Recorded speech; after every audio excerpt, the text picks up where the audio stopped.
All right, test, test, test. All right, that looks like it's working. Okay, we gotta stay from dying here.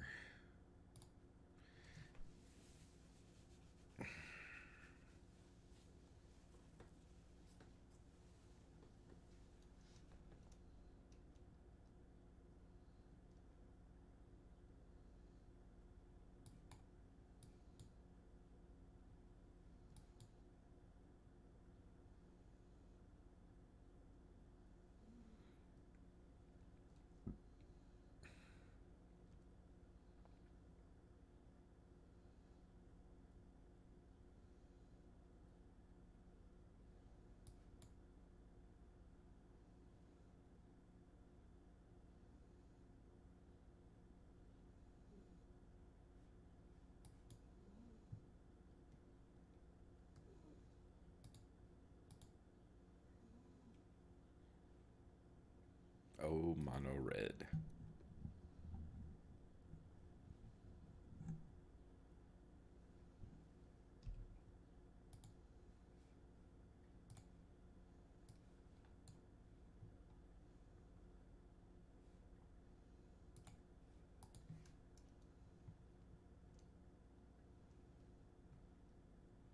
Hello. What up, sir?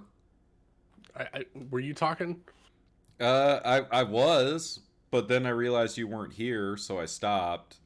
I'm Yeah. sorry. I had my music blaring Oh, when I you're was good. writing. I was just I fired up Arena and I was just playing Arena and I was just talking to myself because I started the stream and I was like, I guess I gotta fill the silence. So I got in the zone and I was writing a radio commercial for some reason. a radio commercial for One Piece. Yeah. Oh, good. I don't like this hand. I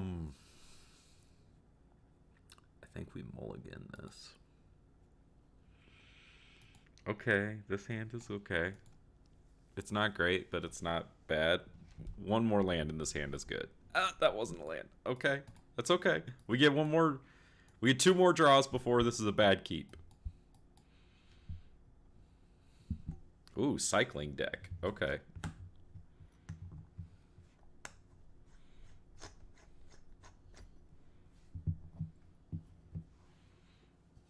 All right, we got no. That comes in tapped. Ugh. I guess I should have been more specific. I needed an untapped land. Damn you, untapped land. Damn you.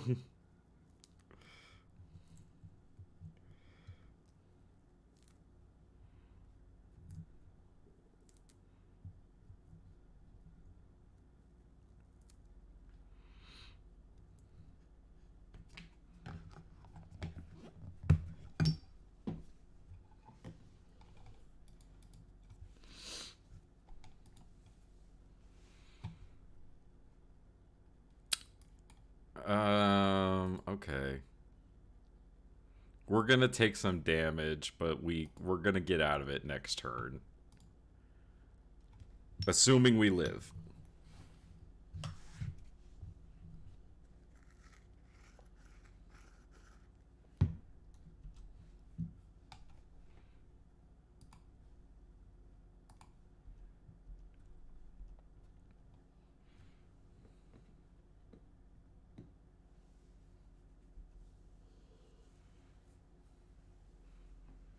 Stupid fucks.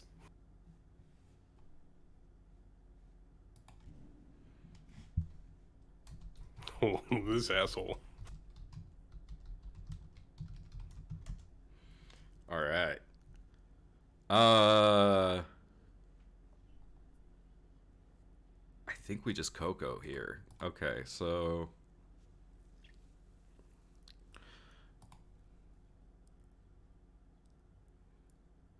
yeah, because if we hit Skyclave Apparition, oh, we did not. Okay, but we could just throw away a blocker now. We're gonna gain some life. Oh, we're back up to 18. God damn, Angel of Vitality. Okay. Nice. Yeah, because I had 2 angels enter, so Bishop gives me 8 life, and then Angel of Vitality makes it so Oh. it gives me 1 more of each, so I just gained 10 life. That was awesome. Um,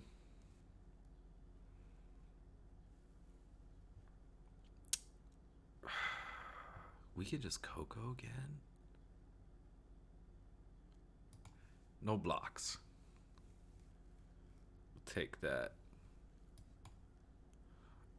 Okay, Cathar is interesting here because we just Cathar, we take it, but if we get Zenith flared, we die. So I think we Coco.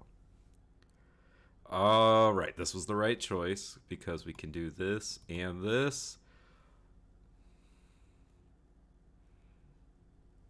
And I'm going to throw that Angel of Vitality under the bus when the fox comes in. What does the fox say?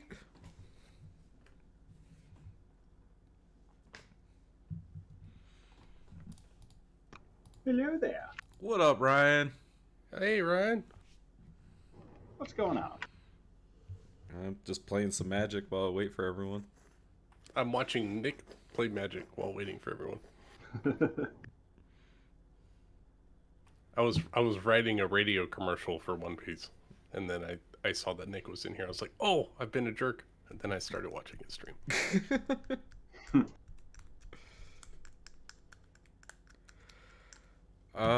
Okay. I think this is where we take control of this game.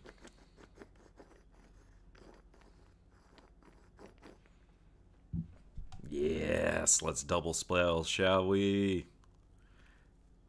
Here comes the brutal Cathar. We're gonna take the flourishing fox. And then we're gonna slam. If we slam, we're not gonna get an angel with Resplendent Angel no matter what we slam, so we slam this.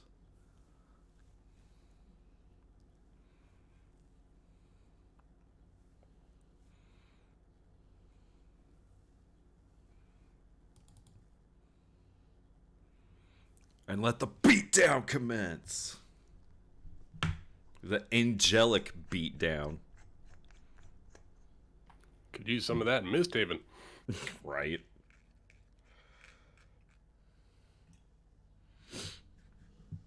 Well, that's what Agrimar's for, to bring the celestial beatdowns. Oh, god damn it, he's right. You literally have a hammer in your celestial. Yep. I can swing once a turn. That was a big ol' Zenith flare. Oh, ouch. Okay. Oh, I hate being 6 seconds behind. But we're okay. Okay. I think because if we just throw this down, we gain oodles of life. Swing in.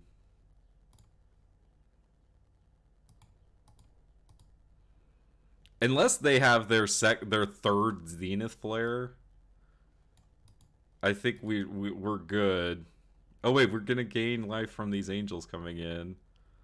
Oh, I think we're good, even if they have it. Yes! Let's go!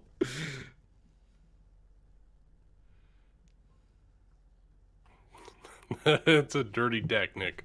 Oh, this deck is good, my friend. I'm playing a good concede. deck. Yep. Yes, indeed.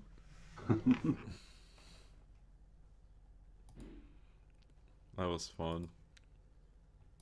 Yeah, I really like this Angels deck because it's really it's good, but it does kind of its downfall is control that has like lots of removal, and some of the like faster combo decks can be tricky to deal with because I do have removal, but not like a ton.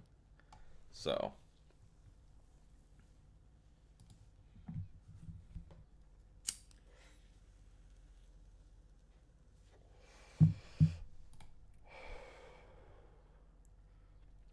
I still haven't figured out. Am I allowed to smoke on stream? Is that allowed? I don't know. I don't either. I'm not gonna chance it. I don't think it's against the TOS. Okay, here's my second question then. So when I uploaded the One Piece campaign last week to YouTube, it flagged me. What did it flag you for? It just was like this is a copyright thing, and I think it's because I made a stream overlay for it. So hold on, I'll switch it and you can see it on the stream. And I wonder if because I have the Thousand Sunny on there, if YouTube's that's what it's flagging. Did you have any audio playing? Not maybe I was 'Cause watching. I think they don't pick up images. I think they pick up audio. Okay, I had the NBA game on in the background, but like They might have picked up but on the that. volume was I had it muted Oh. because there was no volume playing. You know what I mean? That shouldn't have hit you, because that's somebody else's art. Yeah. Okay. Well, I'll just pay attention to it. I'll try it again this week and I see have if it not been happens pinged again. one time for One Piece. And That's I've what I used thought. Official art. Yeah. So I don't know. I'll do it again. We'll see if maybe it was the basketball in the background. Because there were a couple. I've had to go no music at all. Even I took someone did everything that they asked for, no copyright and all that, and I gave them all the in the description, all the notes and everything like that. Still got picked for it. So it seems like any audio is what picks it up on YouTube.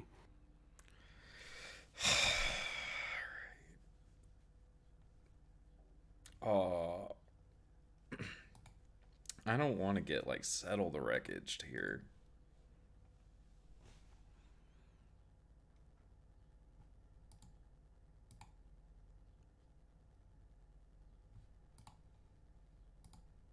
Okay, they double magma opus.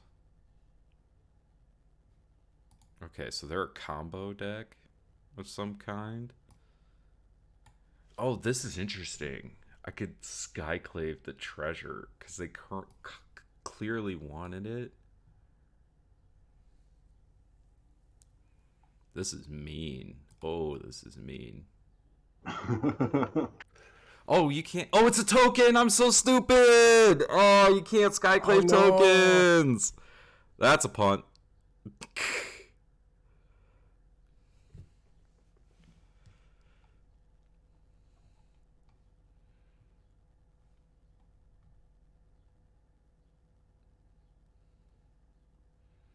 Let's see. Chat says it's extremely vague whether you can or not, apparently. So long as it's legal in the state you're in, it's supposed to be okay, but the terms of service are vague. That makes sense. That's the vibe I get. From what I've seen, it's mostly like if you're sponsored, you have to worry about what your sponsors think. I've seen like the biggest streamers smoke on their streams, and it's fine. Well, I'm not They even get dropped. affiliated, so. Yeah, I could be, but I don't want to be. All right, let's see. 2 of these is win. If we get settle the wreckage, we get settle the wreckage. Let's put it this way, Nick. I vaped on there for like 6 years. Look and at they never that! said a damn I thing. called the settle the wreckage. Nice. Could you imagine if settle the wreckage was in this format? Oh, chat says Snoop Dogg did it, but it's also Snoop Dogg, so. Yeah. And No, we there's tons of- win! There's tons of big streamers that smoke. Interesting. Like, I've seen people, like, do vapes and stuff, but I don't know if I've seen somebody with, like, because, like, I smoke out, like, I have a pipe and a lighter and, like, the whole 9 yards. It looks very druggy. You know what I mean? Yeah.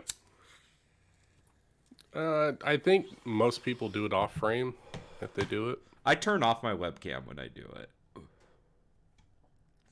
But I might turn it back on to like blow the smoke out of my mouth. So it's like, you know I hit something, but you don't know what it was. I mean, if it's legal, it's legal. What are they gonna do? I don't want my shit getting. I don't know. Cause like, yeah, I'm not a big content creator, so there's not gonna be any recourse if it gets flagged. You know what I mean? Yeah, right. All right. I guess I'm gonna switch up the deck because I want to finish the quest that I have. So we're gonna play Pummeler now. Speaking of smoking, Tuesday is my 6 months free of nicotine. Well done, sir. Nice. Does that include vaping and everything? Yeah. Fuck. Yep, dropped it cold turkey. Dude, I mean, I've been telling myself because I want to try to smoke less weed, and so I've been trying to tell myself that because my med card is going to expire in a couple weeks, and I have some options. I can renew it, or I can just let it expire, and then I can still get weed if I want to go to the recreational lines.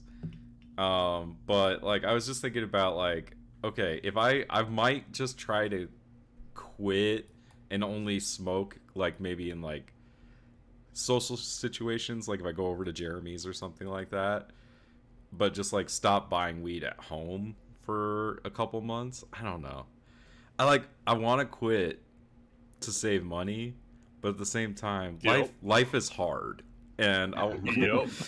it's hard. It's a tough decision to make. I gave up nicotine, couldn't give up alcohol. Hey, Summer. Hello. Ben said he's gonna be late. Go ahead and start without him. Okay. Then Rachel is the only one we're waiting on. Yeah, unless Amanda wants to show up. I mean, Captain T still on the ship. She still has a character here, even if the other one is gone. Not gone forever. Whoa. Hey, Rachel. Hey. You heard him, Rachel. He said, "Rookie's not gone forever." What? Really? Oh my god. That's so happy.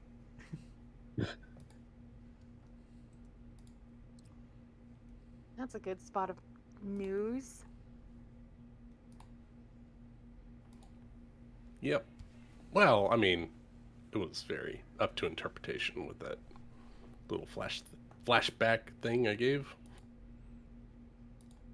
There was some here and there, I guess. I'm not a Or writer. was there a I time just when play it's like, D&D. yeah, was there a time where you're like, yeah, no, this bitch could be dead? Who knows? Kill her. Kill them. Do it. Do it.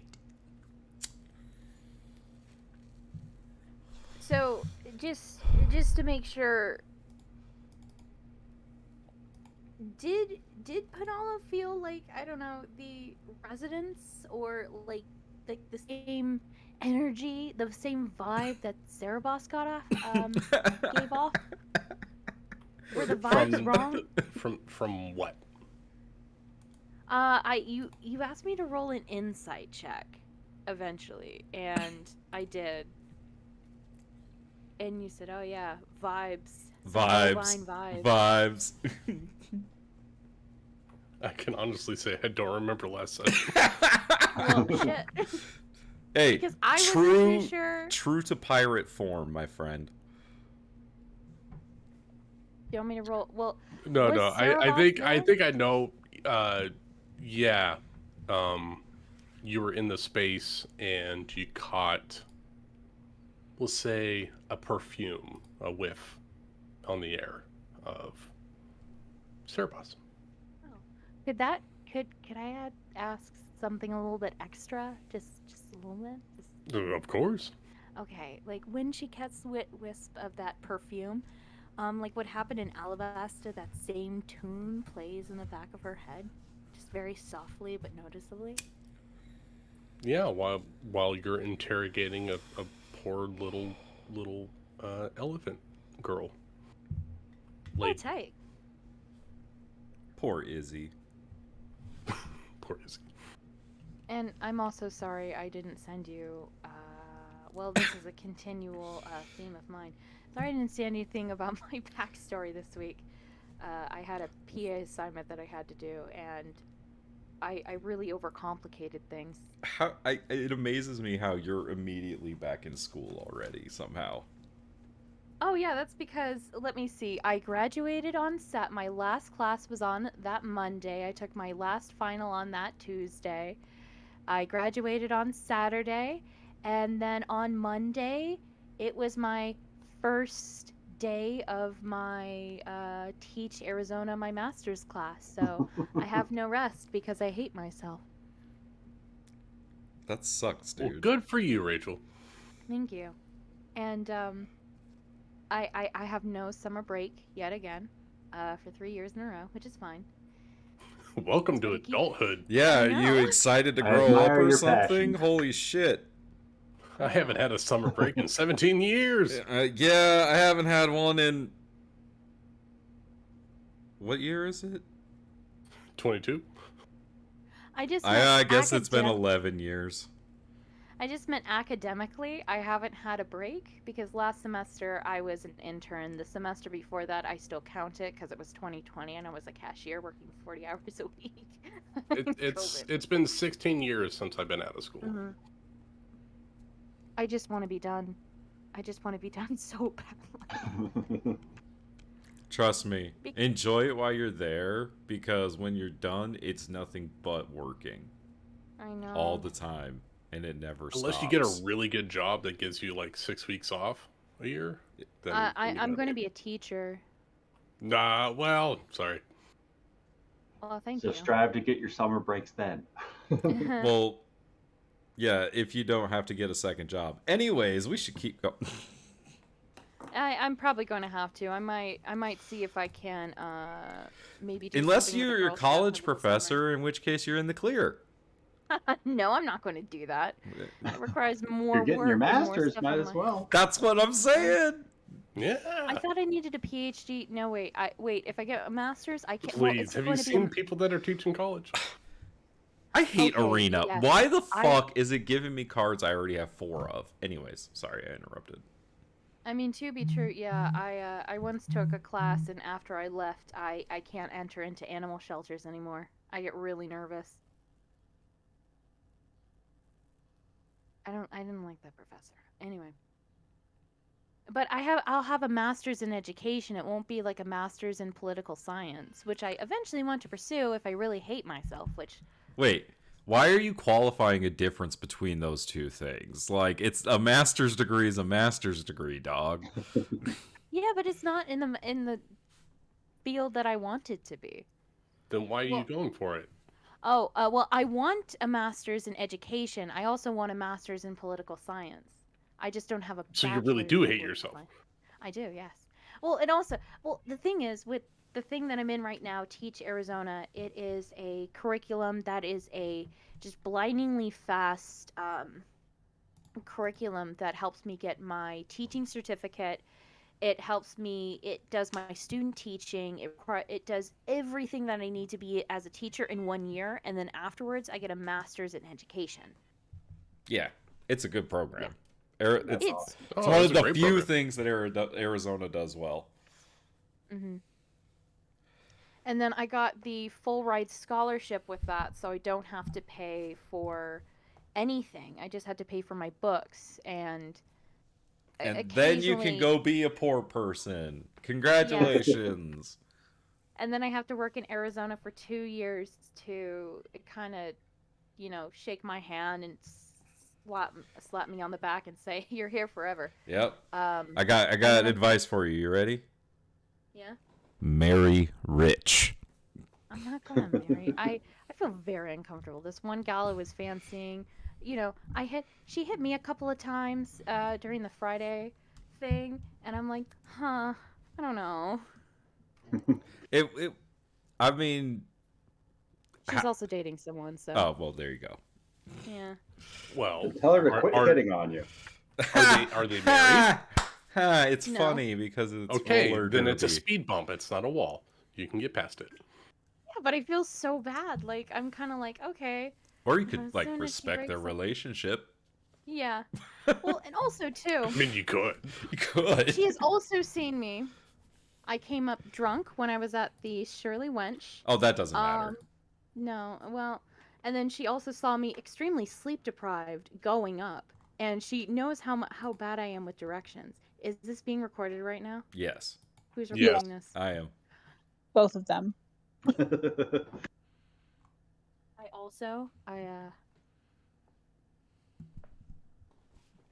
Go on. Cheater. Future She cheater. bounced. Ah. Rachel, you've been recorded for 2.5 years. I'm sure nobody's shocked at this point.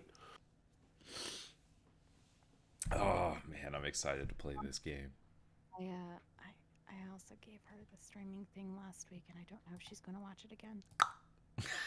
That's funny. That's funny.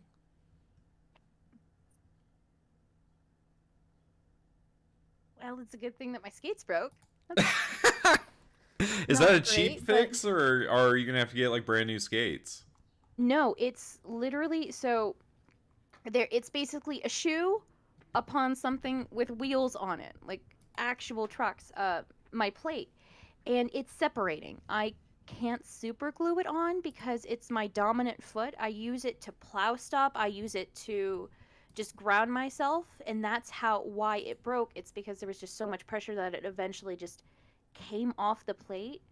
I could super glue it on, but it would just be a ticking time bomb. Yeah, you And- don't want that to So fail on you have to get Yeah. new skates. I have to get new skates, and during the game, like the last couple of jams I was in, I had gotten these I got this one particularly bad hit, and then my foot just moved. My foot just moved, so my wheels and my foot were perpendicular to each other. Oh no. And I could have you ever seen those videos of those people walking those extremely high heels and you just see their ankles just break? Yeah. That almost happened, and then I thought something was wrong. It felt like I hadn't tied up my laces correctly, so I went down, checked them. I'm like, I don't understand what's going on. Then it was a jammer. It wasn't great. And then I was going as fast as I usually do, and for some reason I took a turn too fast, and I just skated right off the rink. And when I finally sat down, I was checking over my skate and found out that my boot was separating from my plate, and it's no longer safe to skate with it on. Oh man, that sucks. Yeah, so now I'm deciding whether or not I want to order it online or go to RollerCon this year. RollerCon! Sorry, that sounded awesome. I'd love to. It's just I was looking at the prices, and I don't know how the vendors are, but just for an off skates, you're not skating at all. You're not a part of the bouts or specialized jams. It's $150 just to go off skates, and I'm not too sure if I need to have that pass to buy some skates. So there's some pretty amazing skates that are like $1,000 that I want to look at. Maybe buy one that's $500, but I don't want to pay $150 to go into somewhere, look at things, and go, I don't like this, and then leave. Yeah, because you're paying to go and watch the things that are Mhm. happening and participate in the fun and everything like that. It's yeah. I was planning on going next year, but this year it just, from the feel and from what a lot of the gals that I've skate with, they've said, it's just sort of like everyone's coming back. Everyone's not their full peak performance, so it's sort of just not like the full RollerCon of 2019. Is something different, and I want to be able to I would participate say in the scrimmages. I would say that I've gotten really good deals on like Magic cards at those big events and stuff like that. Mhm. So, like, you can get really good deals on something that might be more expensive if you did buy it online.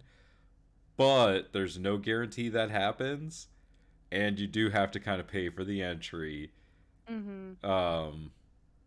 And I talked to versus one if gal you who, get it online, you'd pay like say you do pay 500, but if you buy it online, it's 650. That's the Mhm. price of admission. I don't know, Same. well, and also too that they do look at you, they measure your foot size, and they're like, okay, this is what you are in Rydell's, this is what you are in Savants, this is what you are in Bont, so have at it. There's even this one guy who's like, yeah, I'll measure you up and I'll recommend you some skates. And I want to do that Oh, with like online. have you ever gotten that done? No, That would be I went into cool. You could even I maybe went to find like skates that are even better than the ones you had. well, my skates were on the very lower end. They're plastic trucks. I think metal plates. They were I had them since 2019, which isn't a lot, but I've skated. I'm so pissed at myself. I can't give much advice, but if I would give any advice, protect your feet, spend the money. Go I in, know. get fitted, get proper shoes, proper skates. It'll save you in the end. It'll Yeah. save you medical I bills. know, It'll yeah. save you They'll last things longer further down the road. probably because they fit better. It lasts longer, the more comfortable, less injuries. It's You'll- worth the money to invest in yourself. You'll know more know. about your feet. Well, I remember one time I went really cheap on my knee pads. They were the cheapest one they had, and I nearly tore my meniscus. And now I'm still wearing the same ones I had from 2019, but they're like $90. When I had to buy work boots, like you buy work boots that are gonna last. You Yeah. pay $500, they're gonna last you 15 years. So Hmm. get something that's comfortable, that fits, and will protect you. That's more important than an extra $100 or $100 less if you buy online. Make sure you get it Yeah. right.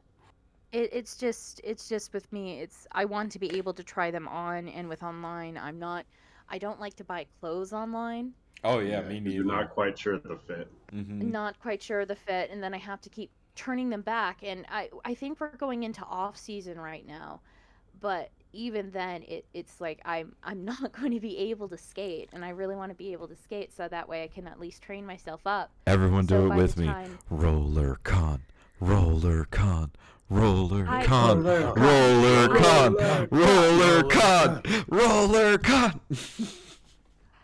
I also have class that week.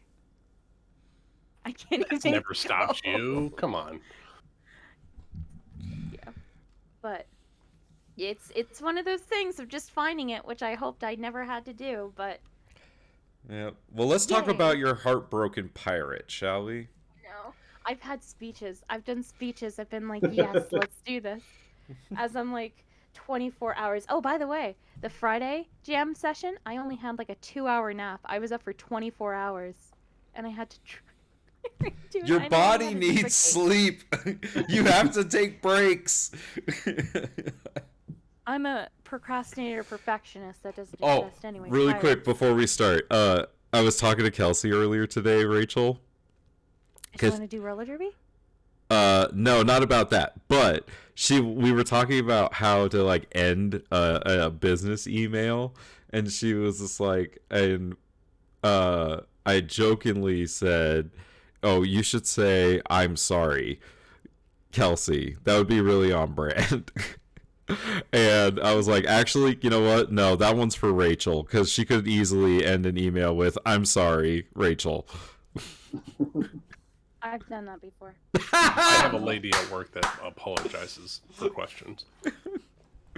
I'm like, you're just as smart as I am. Don't apologize to me. Yeah, she was gonna put like sorry for, or she was like gonna put thank you for being patient with me while I like turn in my application. I was like, baby, you had your interview on Friday afternoon. It's Sunday. They weren't expecting this anytime over this weekend. They gotta get it till Monday. You don't have to apologize. That's what I would say. And I was like, if you What get I- it in before Monday, you're good. And Monday's a holiday, so you're good. Memorial Day. I really hope she's not watching this stream. Anyway, let's do this. Let's do this. She is watching. Make it good. Pirates, pirates, pirates. I work All right. out with Well, her. we're waiting on Ben, so it's gonna be a little bit. So no. Oh, he roll a said- d20 for recap. Yeah, I was gonna say he said start without him. Oh, we will. Don't worry. Cheshire Okay. can't give the recap anyway. It's true. Oh, Treat yourself. Because Ben is like me. He drinks and doesn't take notes. I never take notes, and I'm sober all the time. Sure. All right. Where's your roll? I would like to abstain. I have like I have like emotional distress. Yeah, I have emotional distress. I'd rather not. All right. Ascari, low roll. All right, I Nick, got this. Give the recap. Yeah, so Summary? last time Yeah, I'm here. Oh, okay. we freed the ship from the flying squid thing that was trying to abduct it. Towing your ship. Yep. Erling got thrown into water, but that wasn't important. And after that, we witnessed a nuclear explosion, for lack of a better term. Yep. There was a mushroom That's right. cloud, right? Essentially. And Giant mushroom cloud. we learned that this came from Rachel's Blanche A. character Dolores. Blanche A. Dolores, who is a follower of Veratu. and who was beckoned to do her Veratu's Make a bidding. sacrifice. Yes, by who we think could be possibly, that somebody, we don't know this for sure, named Cerebos. We don't know. Could be. It was a Could be mirage. anyone. Could be. And we know that oh fuck, Lucas was the Duke. Rocky? What's his name? Rocky the He's Duke. fucking- Rocky the Duke. We know that Rocky the Duke sacrificed himself in order to save Rookie's life, and in the aftermath of this explosion, Blanche cut a rift in space and walked through it, and Rookie followed her. And apparently Also Farah Farah. did as well. Because and I forgot apparently the other bird. Farah did too. So, But we don't know about that. in the aftermath, we find this destruction. We collect the rest of our crew. We get everyone back on the ship, and we're like, let's get the fuck out of here. And instead, Erling and Iskari, the captain, both feel this draw to another of these poneglyphs and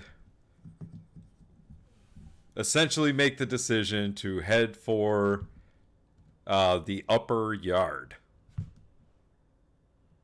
And I think that's about everything, right? Is that about where we left off? When you got halfway up the beanstalk, you found a series of dead individuals, Right. a puppet, Pepperoni. an ogre, The deceased characters from a one-shot. characters from a one shot. I thought that was fun. That was fun. I And then when you forgot got about up to that. the top, an old knight sitting on a cloud hedge greeted you at the god's temple. Also, I accidentally did some PvP, so well, that wasn't accidentally; it was full on purpose. But whoops.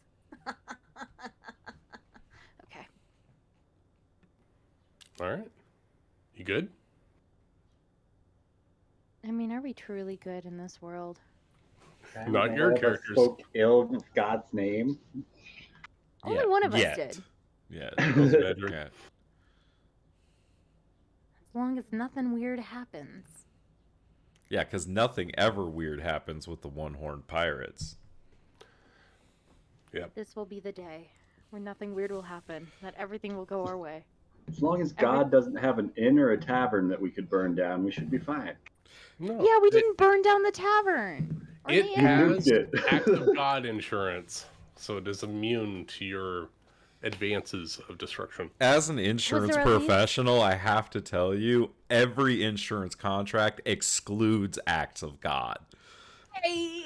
This one specifically excludes anything that's not an act of God. Ah, damn it, Summer, that's a good Insurance. pun. I did that one a while ago. That's not fair. All right. Profession jokes aside, you reach the upper yard, and you see a large, massive temple. It's like 250 feet by 350 feet long. Massive. No structure needs to be this big, but it is. And this old knight sits there, and I can actually reveal him to you now. If I can find him on my things. Yes, So there it is. excited. Show yourself.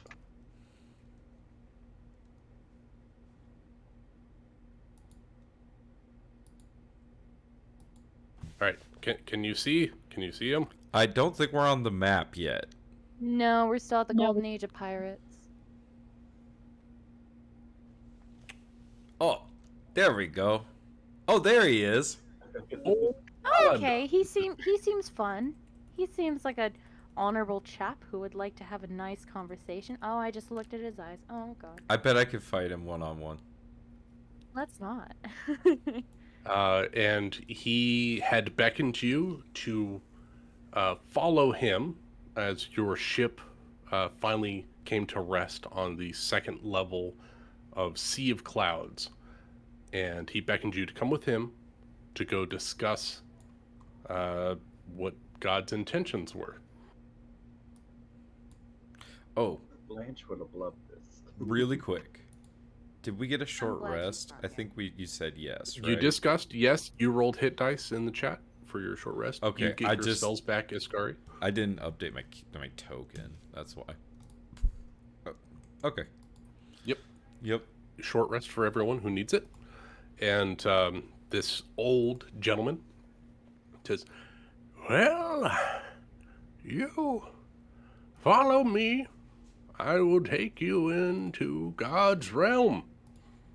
I will. Are we going to speak with God? It depends on you. That's great. Again, only one of you have spoke ill of God, and his retribution has been distributed. So, the rest of you are fine to come in. We can discuss this inside, where it is nice and warm. Also, there is plenty of food and drink, and comforts, if you so desire. We wish to be expedient. Where is the... What is it called again, Erling?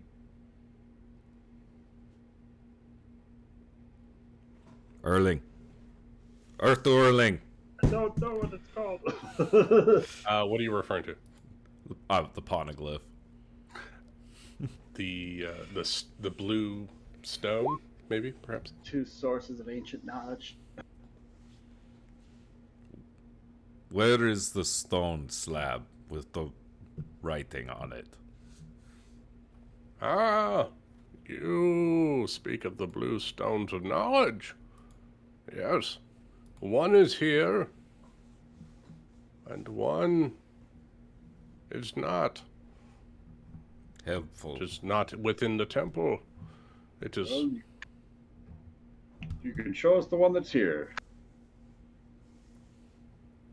I would gladly show you the one that's here. The other one is a little further away, just outside the temple grounds. Okay. T, you're in charge while we're gone. Keep everyone on the boat this time. Aye, aye, Captain. All right. I'm going to take Cheshire, Such a good Hisrod, this time. Amerin, Amedrin. Oh, did I have a nickname for Erling? Oh, hold on. Let me just take. I was Ricky up calling Erling Cerebos originally, I think. I think so. Erling. Erling is like boss Cerebos. He's Us like Alvarad? Boss Averad, that's what it was. Oh, Yeah, that's right. leader of the magic people. No, I was calling Rookie that. Oh, that's I've got his note in here somewhere. Where is it? I was calling him Cerebos originally. Till he got Because- replaced by newer, better Cerebos. Actual, literal, actual Cerebos. Okay, yeah. So it'd be Cheshire, Erling, Imedrin, and Penala. That's everybody, right? Yeah, the current people that are available. Yep. You can do that. So that'll be the landing party. Assuming Summer, you want to play Imedrin. Oh wait, Farah's not here. You have to play Imedrin. Yep. I own Farah now. Assuming Ryan, you want to play Erling. I think so. You know what? Let's check in on Brutalitops. He was right next to the Duke. How is Yeah. he taking this? He's probably heartbroken. I mean, this little dude could grow to be the size of him, and he never learned how that worked. How he could be able to make use of that ability. That could have slumped him forward leaps and miles in his training. Just being 4 times bigger. Poor Brutalitops. Now he has to be the face of the two of them. And he has to I think he report back scooped to... up Rocky's ashes. Yeah, and he's going to have to report back to the Revolutionary Army at some point. Yes, sir. So, the 5 of you dip off the boat and follow this old man within the temple. As you're walking, you see hedges and topiaries of many different carvings, some of great warriors, some of exotic animals. You see a giant elephant at some point, something far greater than a normal sized elephant. It's 50, 100 feet tall, carving of cloud. All of these topiaries are clouds. And as you walk past these very Greek pillars, the structure is very Greek in aesthetics. And as you're walking down this entry hallway, covered hallway with pillars lining the entryway, you start to see that these random images turn into images of a single being, just repeated again and again and again. And I will give you this image.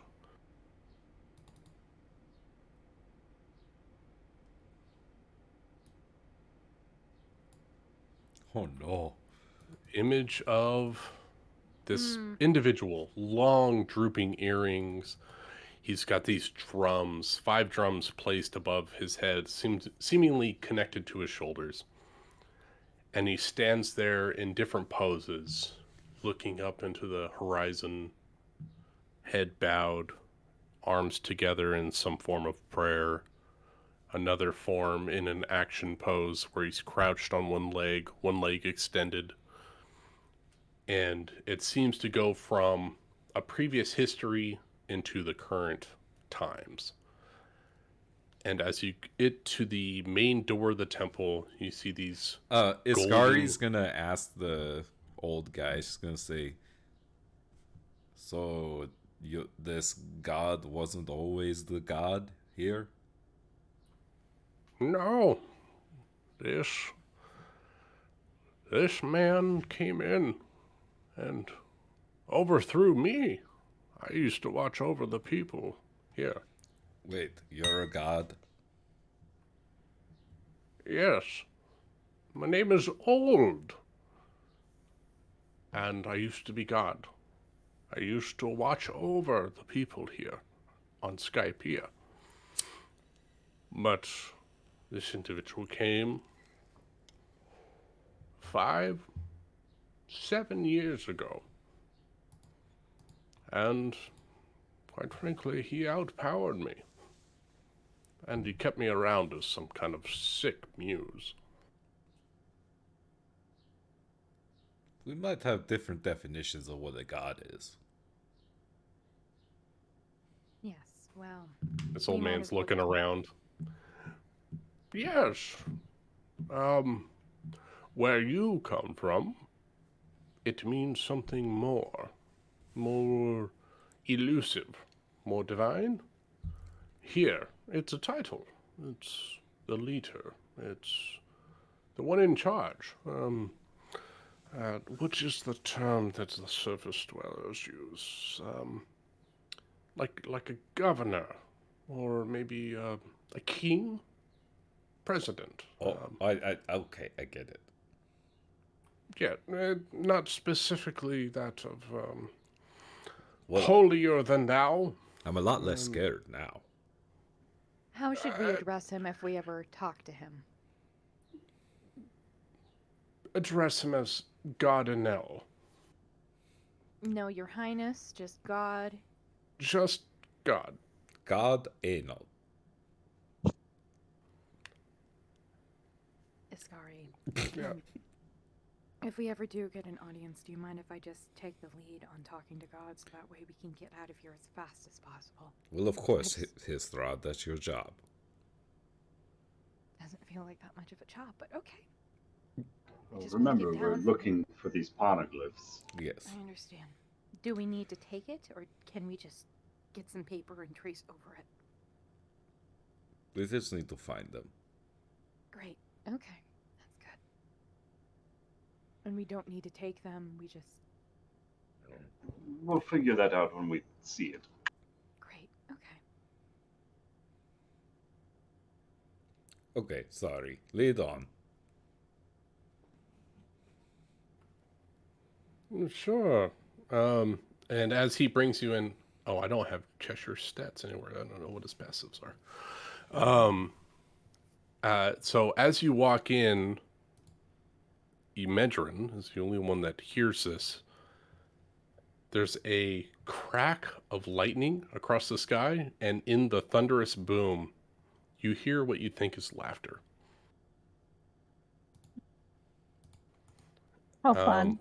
But everyone else just hears lightning crack across the sky and then thunder pounding afterwards.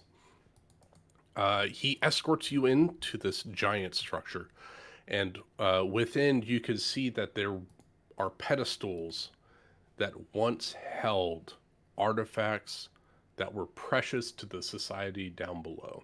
Cheshire You would has think. an 18 passive perception. Okay, yeah. To notice laughter on the wind, it was higher than that. Thank you very much. You got it. I gotta add him to my little sticky note here. Hold on one second.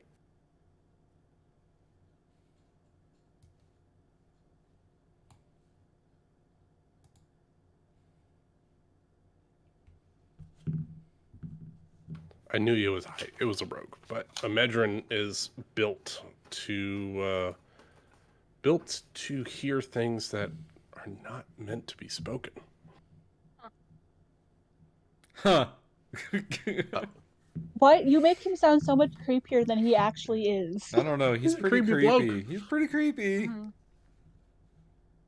So as you walk in this entry pedestal, it opens up into this, like I said, very Greek building. So within it, there are statues of larger than life beings that used to be gods. You actually see that there is a statue that has been defaced, but it appears to be similar to Old, the gentleman that is escorting you through this building.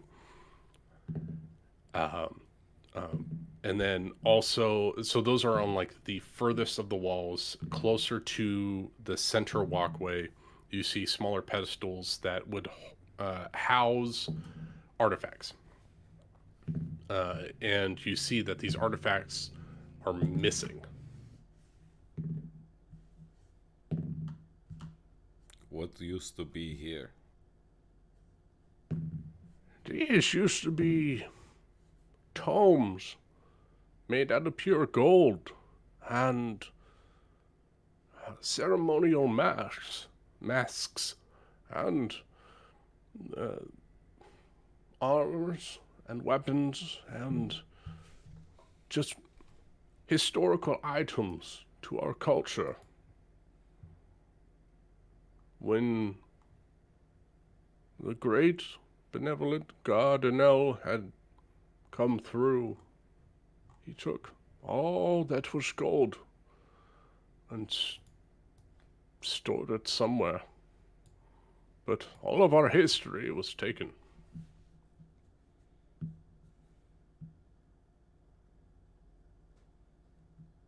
This So when we- God sounds like a tyrant.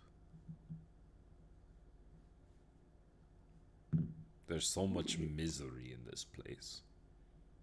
Well, maybe that's not his prerogative. Maybe he's just trying to protect something bigger than whatever's down there. Can we continue on, please? We don't have to be here as long as possible. We don't have to be problem solvers, okay? Very well.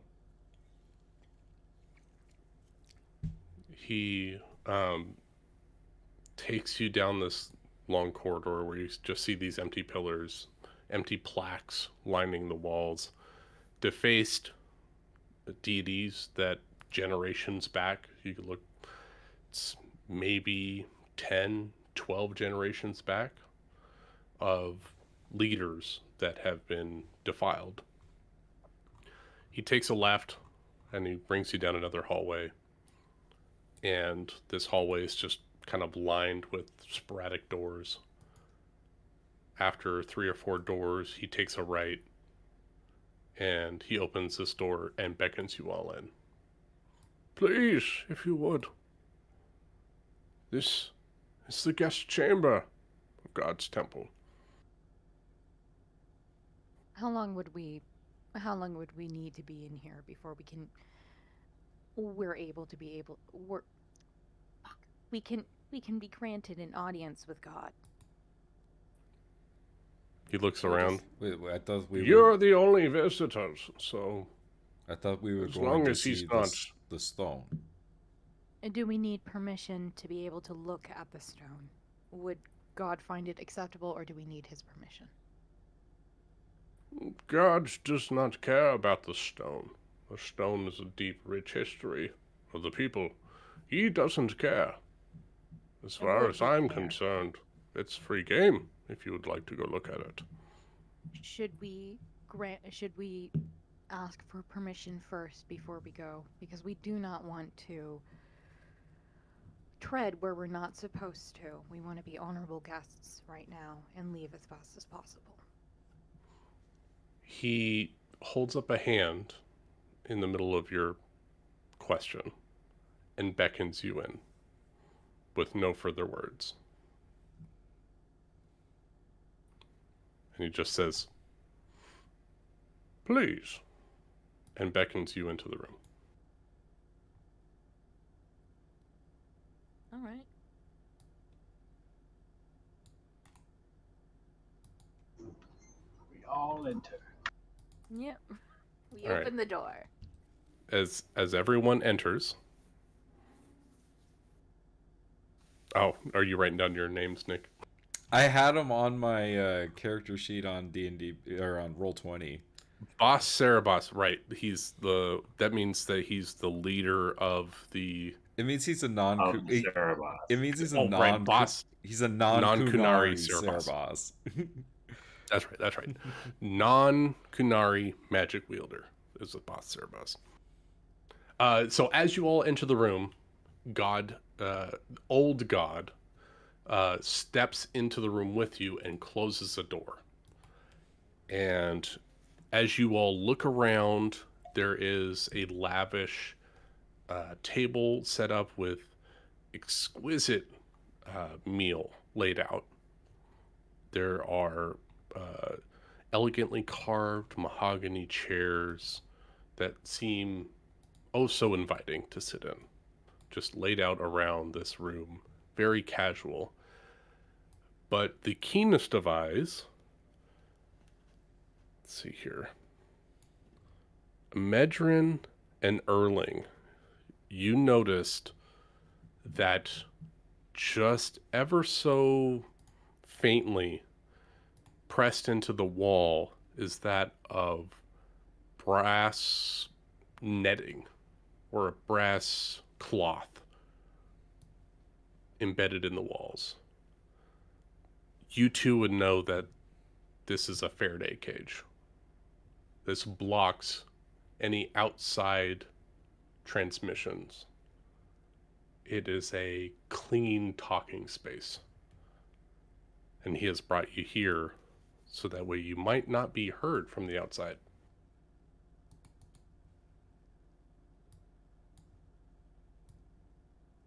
He beckons you all to sit. Please, if you would, just sit. We are free to express how we feel and our thoughts on our minds here. Well, I We feel are like not. shit. What? Sorry. No, Penala You're free to would say shit. she feels like There's a shit. pot in the corner. Well, she says she feels like shit. I am terribly sorry for your loss. I saw what happened, but unfortunately I had no power to help you myself. I did everything I could to distract Gardanel from intervening. What do you mean intervening? Trouble in his town receives divine retribution.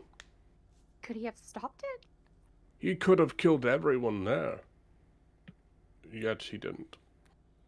Why have the people just given up when they're subjected to such tyranny?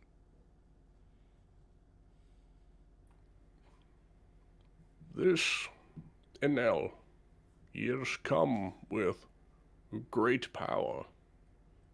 The power of lightning itself.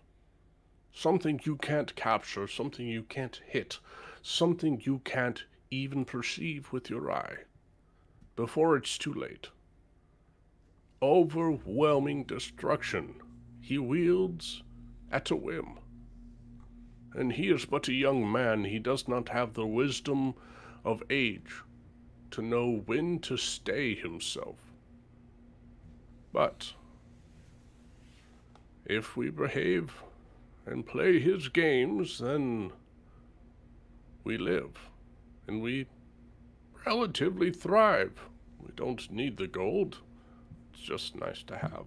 Well, if you've accepted this existence, then it's fine. How do we get to the stone with the writing? There is one stone within the temple that can't be moved. It is an ancient stone, but there is a stone by the Great Bell that was carved by a famous pirate, if I recall, long ago. It is not within God's purview to care about this particular stone. But the stone within the temple draw interest from God. There would be more security at the one within the temple. The one outside doesn't seem to interest him as much. Okay, how do we get to the one outside? And then when we want to go to the one in the temple, could you like distract him again? Or we I could can ask for try to permission. distract him. What was that, Hithrod? Or we could ask for it. Maybe give him whatever is on the stone as a fair trade. We don't have to use subterfuge. That would just lead us into more conflict, and then we'll have to be up here for more time. Just If you want to lie your way in, you can do that. I don't want to. I just don't. Whatever. I'll follow your lead, Captain. Who cares anymore? She's recently felt a loss. She's in a bit of a bad In a mood. mood. I understand. I have felt a loss too.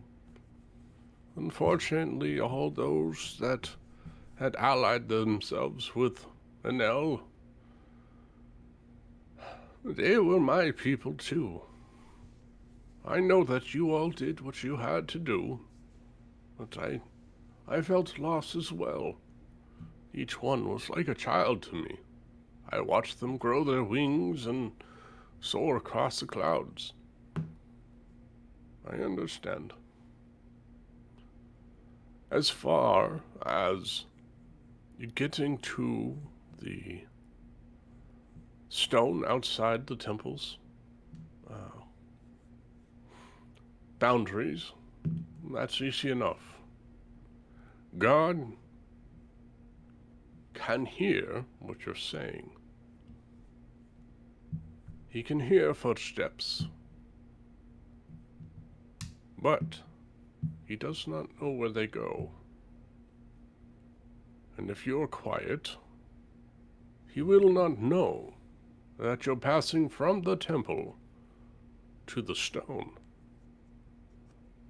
As far as the one within the building, I might be able to provide some form of distraction, as his priests are lavishing in their glories and riches here in the temple.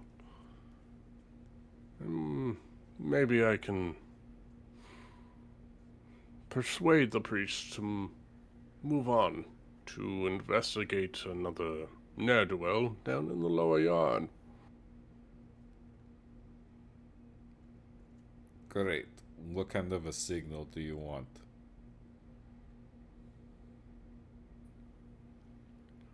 I presume that you want to seek the outside stone first, and then come back to the inner stone. That seems like the easiest course of action. Well, as long as you can move quietly enough. Whatever message you feel is right, I'll understand. Nothing happens up here that's not lightning and damnation. So as long as it's not that, I'll know that you're ready to come in, and I'll cause a scene. You know, this seemed like such a nice place when we got here. I don't think I'd like it anymore. It's a wonderful place, and these are beautiful people. It's just that, for some reason, this man, he showed up and I think he was chasing the gold. He was chasing the city of gold, as it were. We had gold as far as the eye can see. We have a temple. We had a temple fully built of gold. Every brick. At least 400 feet tall. 500 feet at the base in every direction.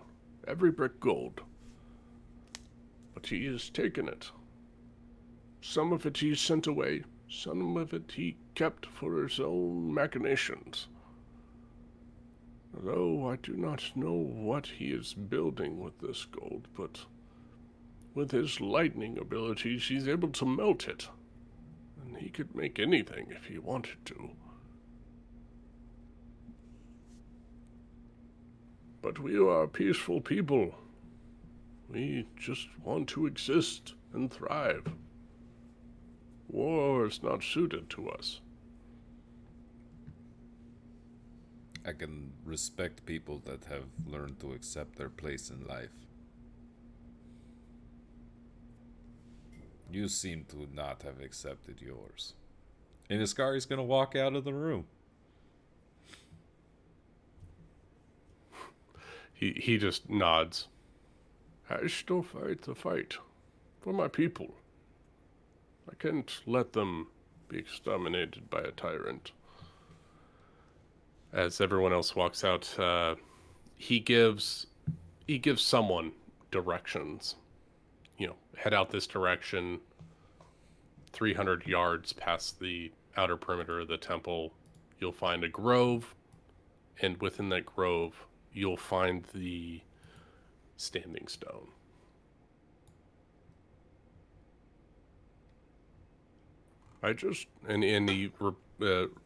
He relays this once again.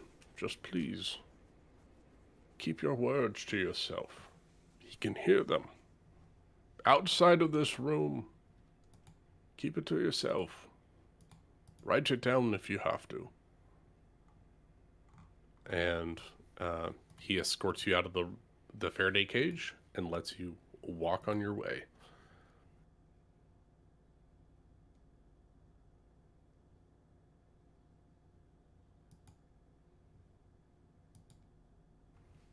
And I assume the party heads out to this stone. Yep. Yeah, we start following Yep. his direction. Follow a Medron to the place. Because he's the ranger. We're going to let him ranger. You're gonna let me ranger? And in a place where he gave us directions, I can do that. Let the ranger range.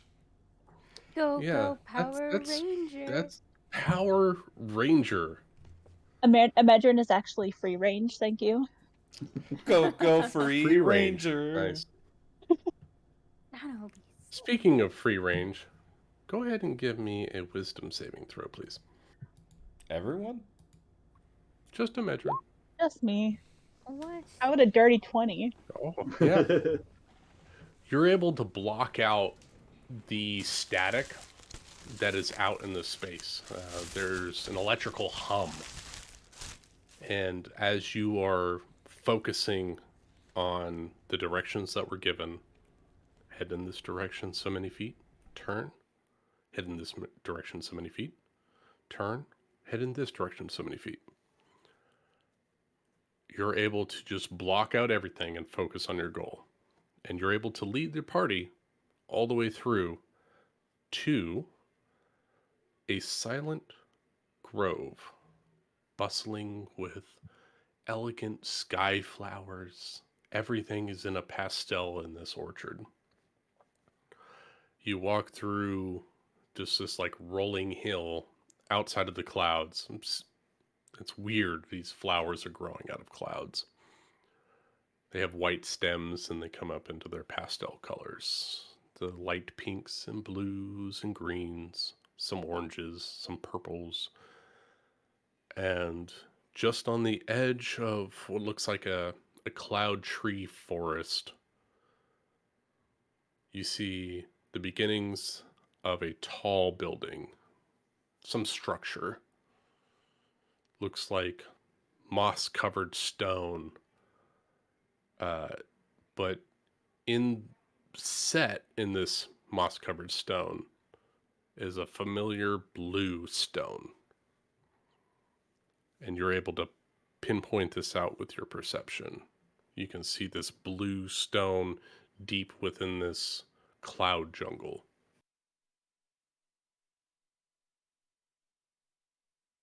Is that what we're looking for? A blue stone? And he'll That like is what you're looking for. try to point it out to Iskari.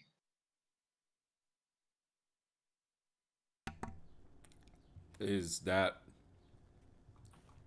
You we're feel looking a for? call from this direction that Amedron's pointing.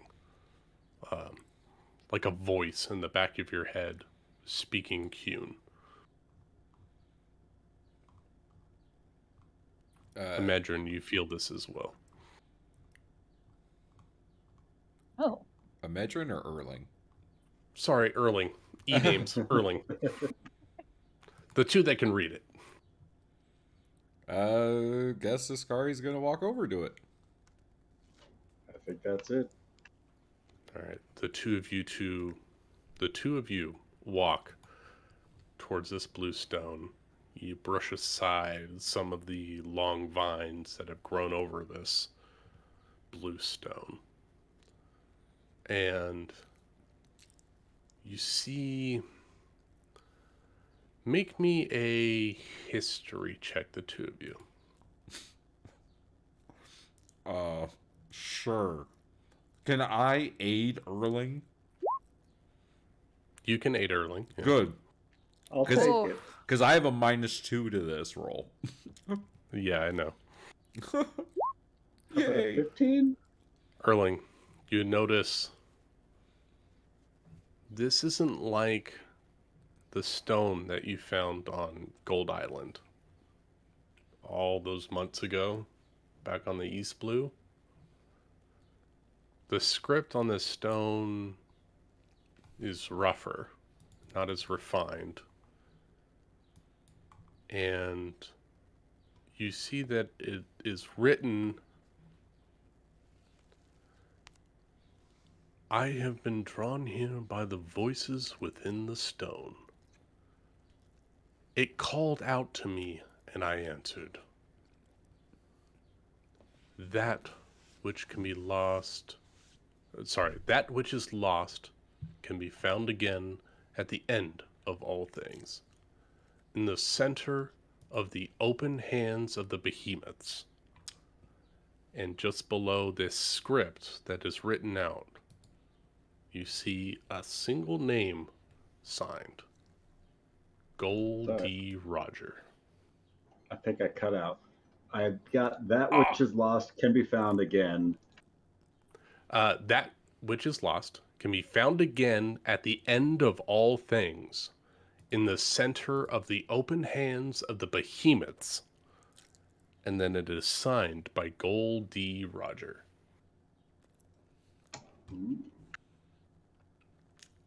Erling, the only thing I don't understand is this last bit.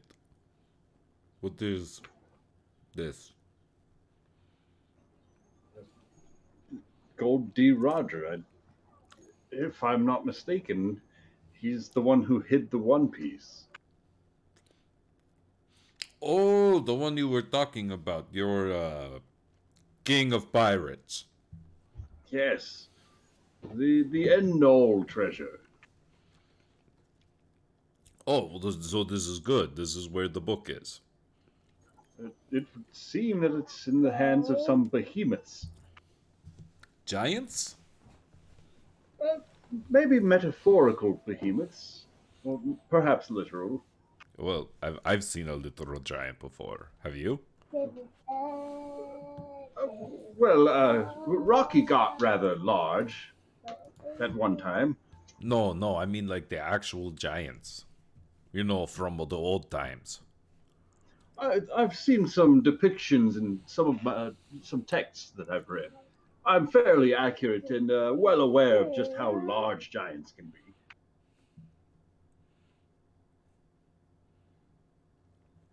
Wait, so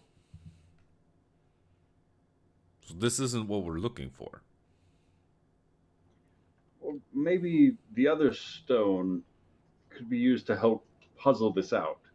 It could be two pieces of a message. How does he know the language? And she like points at the name. That it doesn't say. Erling, you get the sense that this person could hear the language, but couldn't read it. Funky. Maybe he had a member of the Kunari in his own crew that left these stones behind. That could be. It is true that if the Book of Kasloon is in this treasure hoard, that he had access to that kind of knowledge.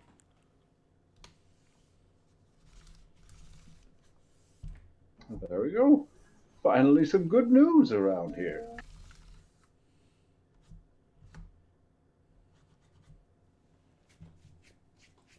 I guess. It kind of just says, keep doing what you were doing, I guess. But now we're looking for behemoths at the end of all things. What do you suppose that means? Oh, I haven't the faintest. But I would imagine somewhere towards the edges of the known maps. Histrad? A Medrin? What do you think? Can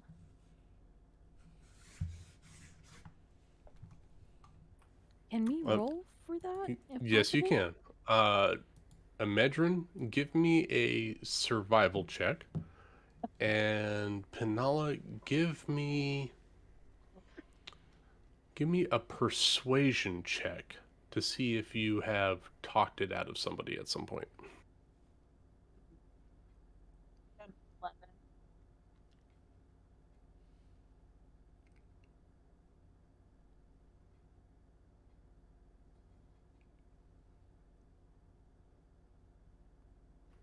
11. All right. Oh, that was Amedrin, performance. what's your bonus to persuasion? I think it was 8. Well, same Is it thing. the same? Same It thing. should be the same. Yep.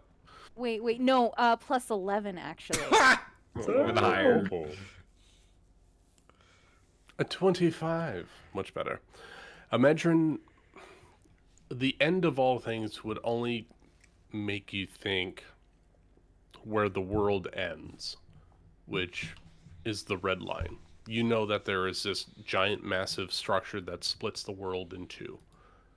A massive stone cliff, a red stone cliff that bisects the entire world in half. Perhaps the end of all things is at one of the faces of the red line. Penala, you had a conversation. It came up that Gold Roger left his one piece, his greatest treasure, at the end of the Grand Line, which would correlate with what Imedrin knows, is that the last island that can't be found unless you know where it is at the end of the Grand Line.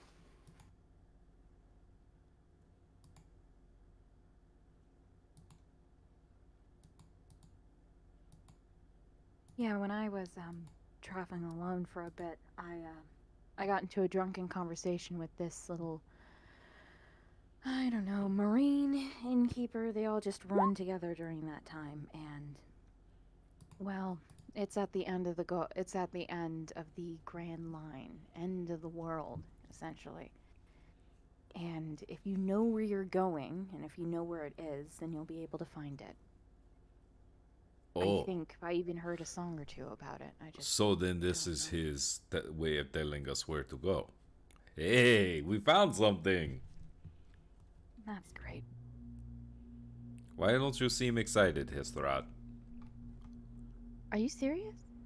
Oh, I forgot. I'm sorry.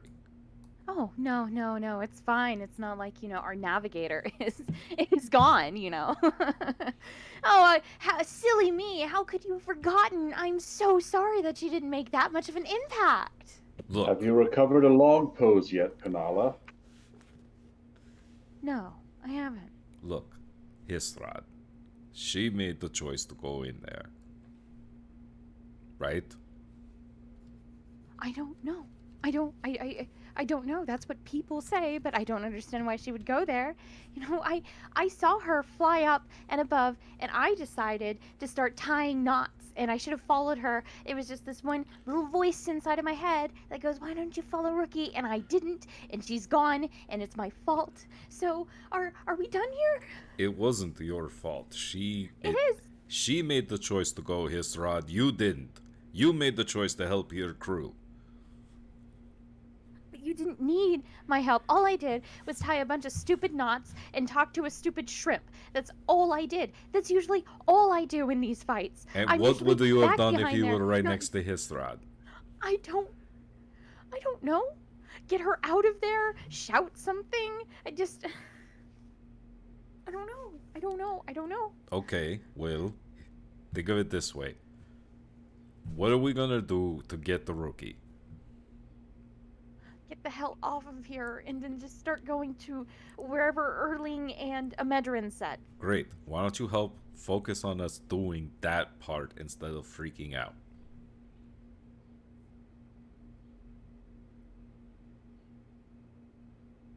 Fine. Yeah, I'm sorry for yelling. I just don't want to lose her, We all miss her. You're not the only You one. said that you forgot about her. I didn't forget about her. This is exciting news for the whole reason we're on the boat in the first place, Histrat.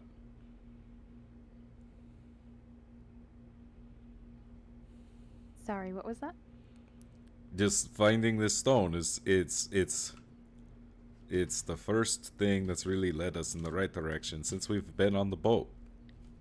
I know, and I know it's in your language, and yeah, I'm sorry, I'm really sorry.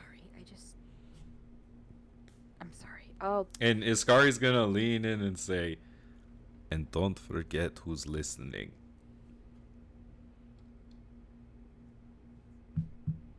Yeah. Mm-hmm. Crack okay. of lightning across the sky.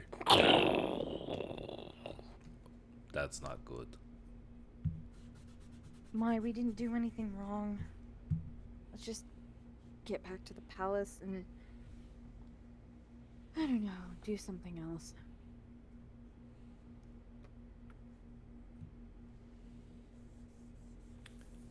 So as you all turn to walk back towards the temple, you notice that there are, in your thoughts, you kind of just idly glancing around, you notice that the walls have been, walls of a nearby hedge has been destroyed, brought down.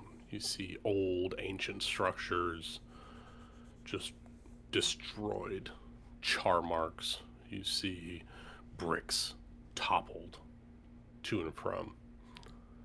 And what you would presume was a beautiful place at one point is now just a battlefield around a single structure, this main temple that's in the god's realm, as it were.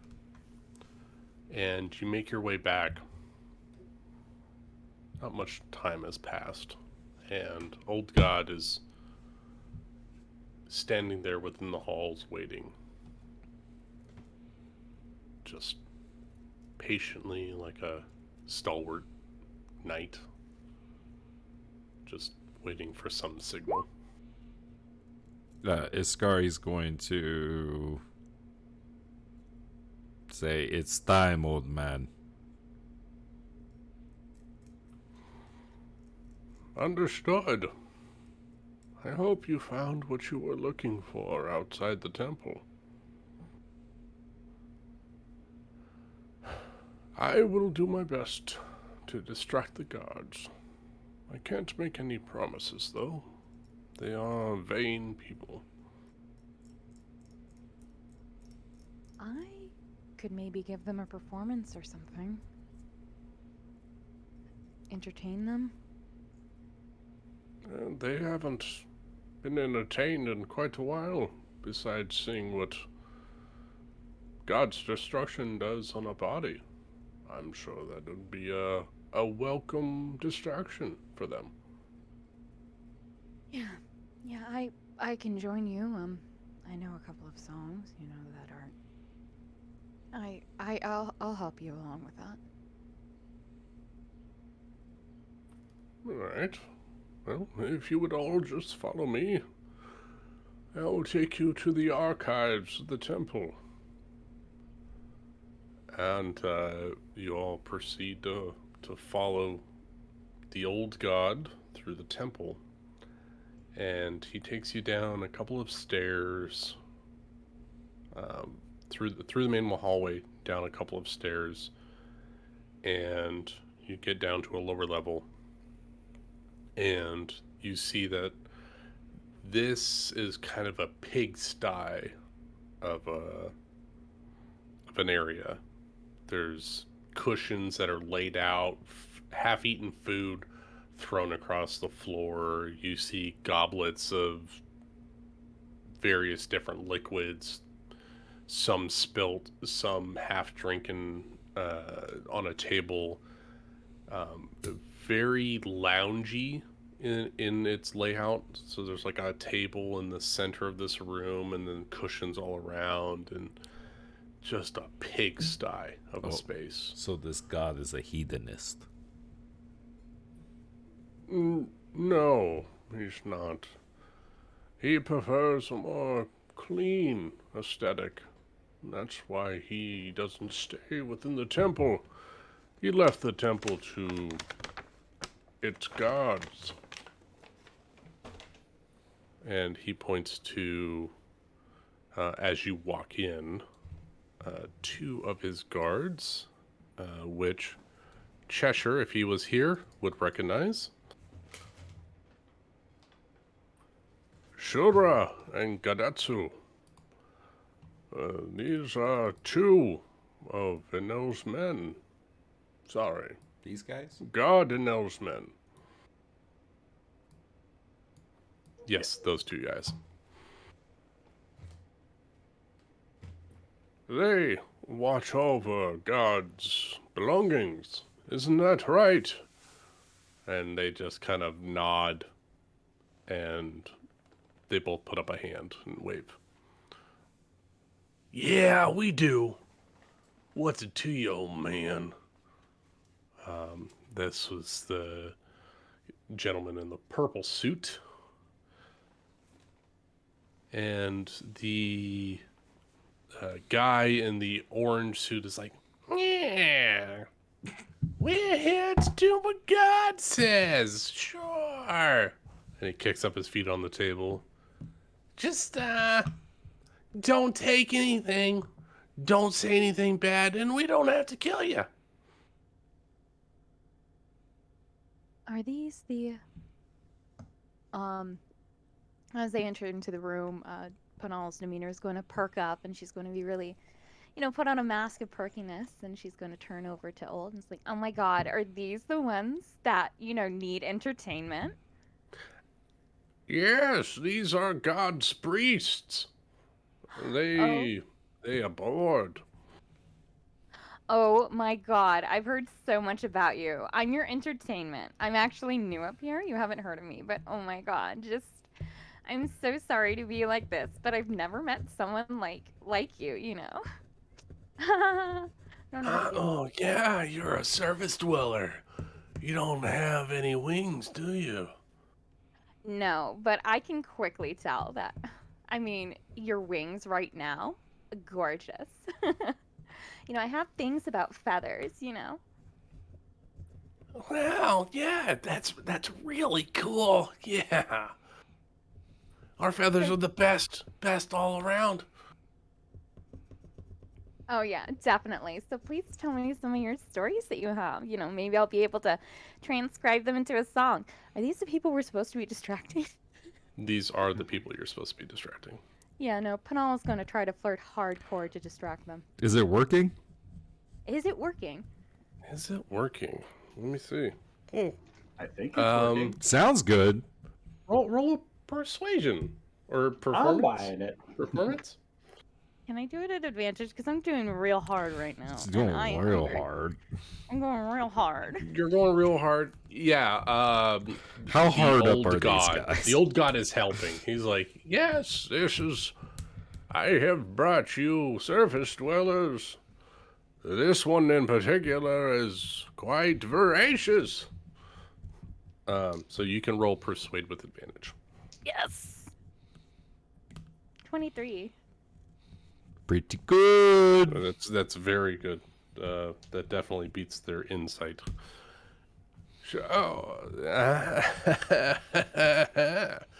So, what's a surface dweller like you doing up in a sky place like this?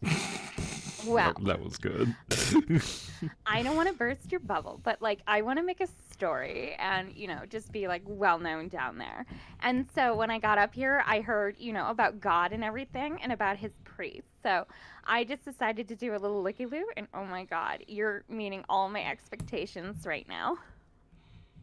A lot of them. Well, if I might, just let's keep it a little easy on the god talk. We don't want the man upstairs to hear what we're doing down here. No, of course not. And she's going to lean. Where are his hands? Just like his pose, he's got his arms crossed really wide in a weird stance, like he's trying to be cool. Yeah, she'll kind of brush his hands, or I don't know. She'll brush his hands, just oh yeah, no, of course, Nice. Hey, I like you. You're nice. I like you too. No problem. Iskari, I'd like to- distract yourself. I'll show you some of my songs that I have to show you a nice little good time. Obviously not too much. I just wanna You know what? I would really like a song because, the last song I heard was a man getting fried by lightning. And I tell you what, he didn't sing it on key. No, he didn't. Oh, so is there any like good room with acoustics? Because right now they're just not that good. I don't know how to giggle. Can Iskari like motion for Cheshire to like sneak away and go find the stone? Yeah. So like shoo him away. Yeah, I rolled a 17 plus for Cheshire. Yeah, he dips out. Yeah, these two priests get up and they say, "Yeah, hey, look, we got a room over here, and nobody will be able to hear us from inside. So the acoustics are very good because they perform just perfectly within the room. So That's if you nice. want to head over there." Oh yeah, no, totally. What's in this room? Just kind of like scoping out the scene, You open up the room and it is Please no, please no. it is acoustically treated. Oh, thank God. There are like egg crate foams on the walls. So and there's like a very shaggy carpet on the ground, and there's some very plush chairs that absorb sound within this room. Yeah. So this is where we make, and he puts in air quotes, God's announcements to the people down below, and it has to be like studio quality sound. So this would be like the perfect place for you to perform because it's just pure performance and no extra noise. Oh dang! Can you hear anything outside? Because No, it is like completely silent. Oh my God, that's so interesting. You were so smart. What about you? What's his name? What's the orange dude's name? You got Gadatsu and Shura, Who's been talking with me? both of them. Oh, I got okay. one voice for both of them. I don't know. You pick which one was which. Oh my God, that's like so funny. You're so funny. I don't know how to giggle. All right, so you lead them into the room, and they close the door. Second that door is closed, the rest of us jump into action. All right, you're into action. Buddy. We search around for the stone we're looking for. Find that stone. All right, I'm gonna have Let's have Iskari and Erling roll me a perception with advantage. Can't. As the stone is calling out to you. Okay. Iskari has an okay perception. She's made for fighting, not for skills. 17! Double 17s is really good. Imagine you can give me a survival or perception for searching as well if you want to get in on it. Do perception. Well, they're both the same. I'll do perception. Oh. You're kind of distracted by that weird like non-noise that you felt outside. Kind of like a clarity that you had for a little bit. Clarity.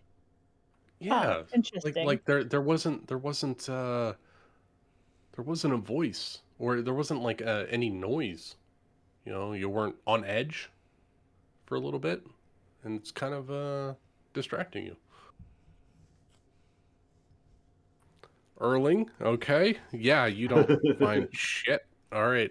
Iskari, your head is drawn like a divining rod to a particular direction, and you see Cheshire pop out and beckon you to come down a hallway, and you're facing in the right direction.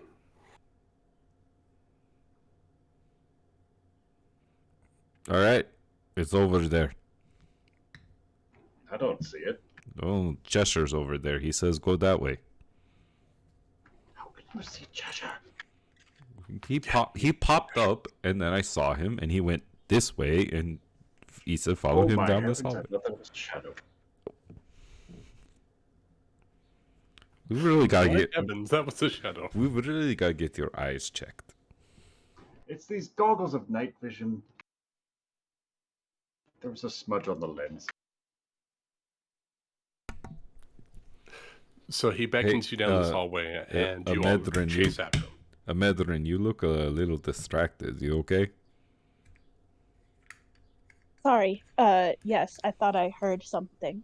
I don't think there's anything there, though. There's usually not. Okay. Weirdo. Gotta imagine it's weird. All right, so awkwardly, we all chase Cheshire, the Cheshire Cat, down this maze of hallways, and he points to the direction that Iskari is feeling. And he points down a hallway, and you look down this hallway, and you see broken vases across the floor through like a partially open doorway. But what you can see from the light coming from the hallway is like some broken vases, pottery, and you see in the center of this room, just like you did before in Gold Island, the center of this room is the corner of one of these blue stones. And what you can catch of the writing is that it is Qun. It is not of a non-Qunari of writing on it. There, we found it. Let's sketch this one out too. Trace what's on this one. What does it say? Who's the first one in there? Iskari will go before Erling because he's fragile. Pulling out his parchment and pen. Make me a dexterity saving throw, Scurry. Oh, sure. What? 16. You take one step and a tile drops below your foot and disappears into the sky. Whoa. Oh, how fun! Oh, there seems to be. So is like the rest of the floor there, or is it just One tile, like enough for your foot. Like you think if you would have fell into it, another tile would have given way and you would have fallen. she's going to like she's just going to take out like a dagger and like kind of toss it onto like another tile and see what happens. Roll me an attack roll for the dagger. 15. All right, 15 hits a tile, does not move. Seems like it's holding steady. Medrin, what do you think?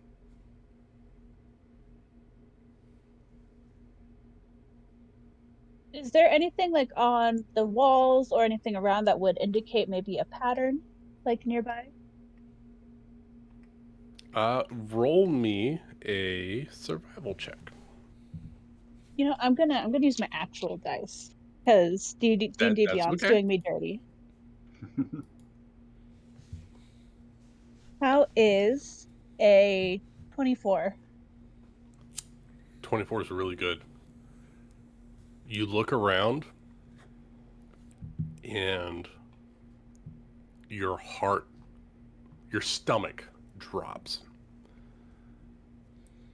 There is no pattern to what's going on here. It is simply erosion of time. Okay. But you do think that you can navigate a way through it. Sweet, let's do it. I'm not going to make you roll for it because you rolled really well. So Amedrin is able to pinpoint the strongest tiles in this layout for you all to dance across to get to a solid point within this room. And you notice that one person slips and another tile drops out. But you're able to catch them and pull them back up. And then everyone is standing right on the edge, face to face, basically touching this blue stone.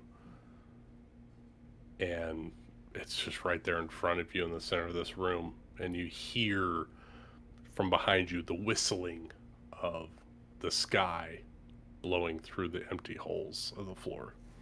Oh, that's unsettling. Okay. Almost deafening you in this space, because you're trying. Iskari and Erling are trying to hear words that are not spoken, but you hear like sky, right? Like you're in a plane coming up through the floor. Just don't look down. Alright. What does this stone say? Between the two of you, Erling getting a rubbing to be able to analyze it further at a later date, and Iskari reading it basically out loud. This one is written in Qun by a Qunari. And it states, "The realm beyond the reach of the clouds is the origin of Hisra's power." Say that one more time. The realm beyond the reach of the clouds is the origin of Hisra's power. And you would know that Hisra is the Qunari word for deity.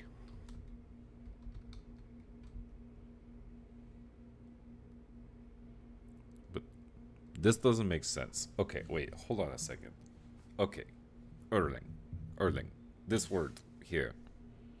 Yes, I'm afraid I don't recognize that one. Well, that's because we don't use it. It means deity or god, but we don't use that It means word. a non-Qunari deity. Hisra. It's yeah, it's like like what we call a deity of like another people. So you think that's... It's like we used to view like the dragons as gods, Hisras, but what is the realm beyond the reach of the clouds? What is beyond the clouds? Up here? I think that's what's up the beanstalk? Aren't we at the top of it? I forget. Did we climb the beanstalk, or are we still? You're on at the sky top island? of the beanstalk. You see the beanstalk extends like maybe 50 feet above the clouds, but not as tall as the building that you're on. So like it comes to a point at 50 feet above the clouds. And you guys are at the highest point of anywhere on the world that you know of. There is no higher plane besides what's beyond the earth.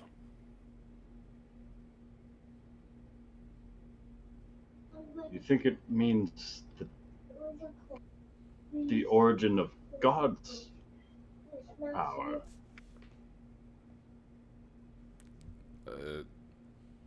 Like maybe. Erling's just gonna scratch out like a lightning bolt symbol and to show over to Iskari. Like a Hisra.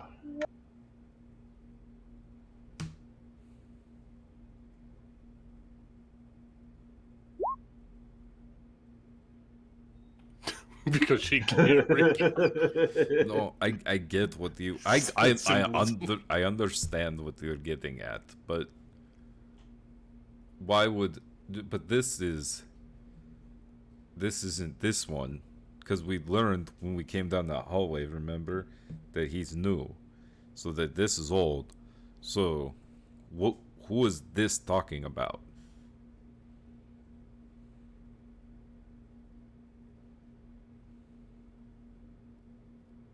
Do you understand? It's not that. And she points at the lightning bolt.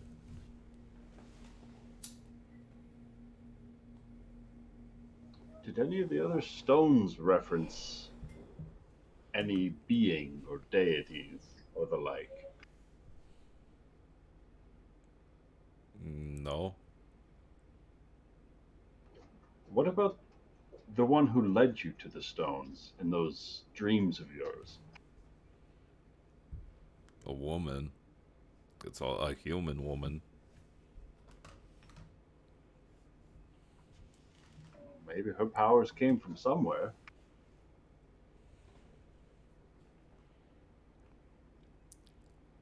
I haven't the foggiest, if I'm being honest. I'm grasping at straws. Hmm.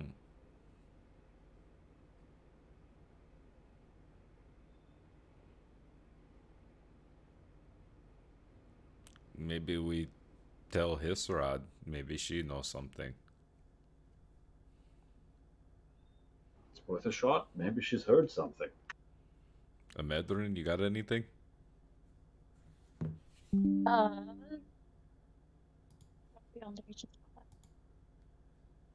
I got nothing. Alright, let's get out of here. Lead the way back across these death You trap. told Imagine what was written on the stone, right? Yeah. Yeah. Unless there's something you wanted me to roll for. Lucas, then I can do Iskari's that. not smart enough to think about not telling you. No, it's fine. No, you can process that how you feel. I don't know. I mean, like, in this universe, like out of character, is there like multi-dimensional shit going on anywhere, or like just normal universe shit? As far as anyone knows, we're not talking multiversal. It's a single universe Mhm. with whatever divine beings people lift up within their cultures are considered gods to them, whether it be a great warrior, a great diplomat, a god of these sky people who is simply just a leader, are elevated to a divine status in this world. But you have like some crazy skills because you rolled really high, if I remember correctly. Roll me a religion check. Oh, today. What's my religion? How's 11? You know that there are some in your travels that there are some that worship entities that are beyond this rock that they live on. Perhaps the moon that circles the earth, perhaps the sun. There are people that worship deities that are not of this earth.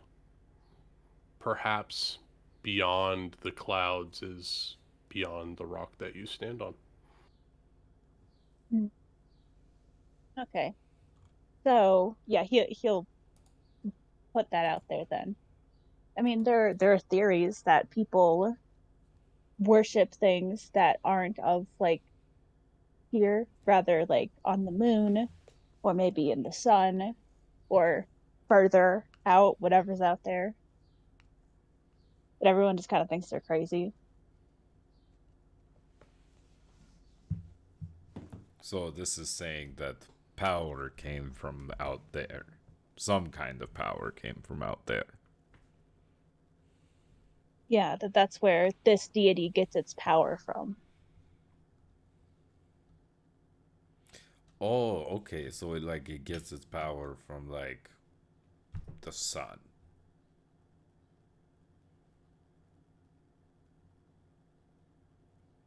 Or something like that, probably. That makes sense. That's a good interpretation.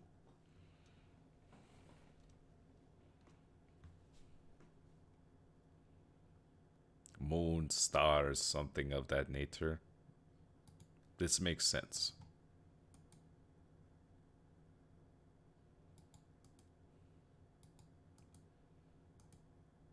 Okay.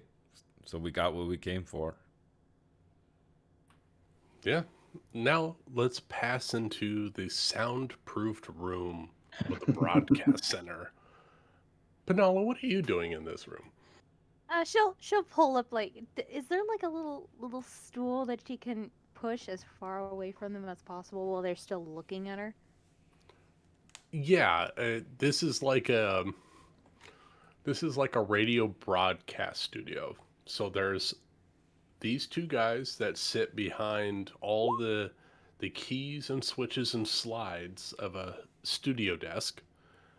And then there is a recording studio-esque wall, like a sub wall. And inside there's a microphone into another soundproof room to isolate the sound.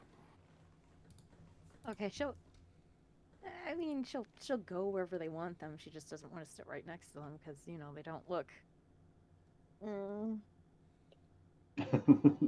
Okay, so there's like a weird one-way mirror. You can't see them, but they can see you. And you're performing in a vacuum, very sound-controlled room. It sounds dead. Oh, Just cool. the tone of your voice and whatever you happen to be doing in there. Well, she'll use her lute and she'll strum one of the songs that she's heard on the sea. She's not going to bring out The Cow That Broke My Lover's Heart. Oh, that'd be a hit on the Sky Island. Oh, yeah, you're right. Fuck yeah. No, that's very personal. You can only do that when you're drunk. Yeah, drunk and sad, and right now she's just sad. She will play The Man Who Couldn't Lift His Sails at full mast. Who could only bring his flag up to half mast, but never full. Just half mast. Just the first half of that. Oh, really digging it in there. Nice. As you're performing, you can't see this. No. But on the other side of the glass, No. you see these two guys in silence, No. nodding their head, and tears coming from their eyes. They understand. They deeply, the words that you are belting out hit them in their core, and they feel you. They're picking up what you're laying down. Then I'm calling their dicks funny and that they can't bring it up to half mast. Hey, can't get it right all the time. They feel it. That's funny. I'm sorry, my dick doesn't work, bro. I know, bro. I'm sorry, your dick doesn't work either. My dick broke. They look at each other and they're like, too true. Too true. Too real. This is why my wife left me. This is why there's three guys atop of clouds and they got nothing else better to do. Yeah. Look at that arm they pose, feel it. though. My dick wait, do they don't have another work. By the way, before I play another song, how was that? That was really good. Like it sang to the heart. Like an arrow, it pierced. Now, that was awesome. But we can't just have sad times. So, can we get like a jaunty melody on the next one? So we're not all trying to throw ourselves off a cloud because of our ineptitude. I mean, that wasn't supposed to be sad, but yeah, no, of course. Yeah, I'll totally play another one. This is when my oh fuck, what do I call it? That my teacher taught me. Very fun. It's about sake or something. It's fun, and she'll try to perform that. Oh, you're gonna try Bink Sake? Yeah. Oh, that's like one of the favorites up here on the Sky Islands. Did Jalem write that or no? Or I'm sorry, I thought what? Roll me a history check. I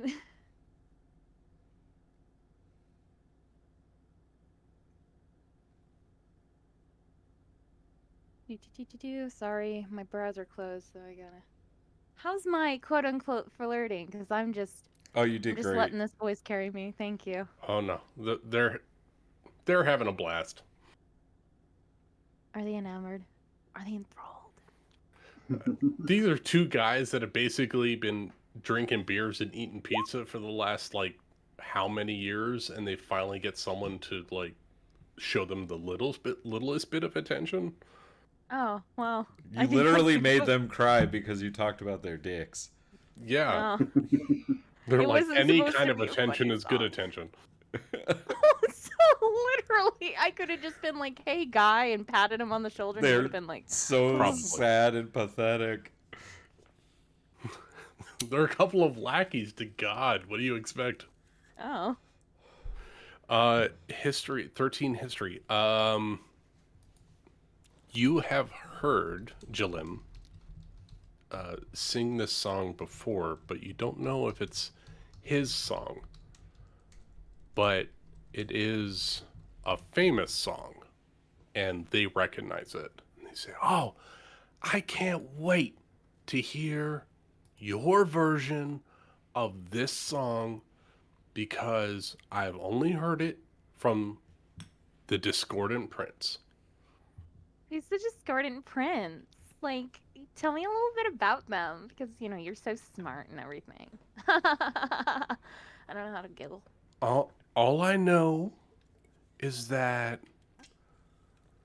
all I know is that he's got like these wavy, luscious locks, like golden godlike skin, and he's got like this goatee that is like, oh, ugh.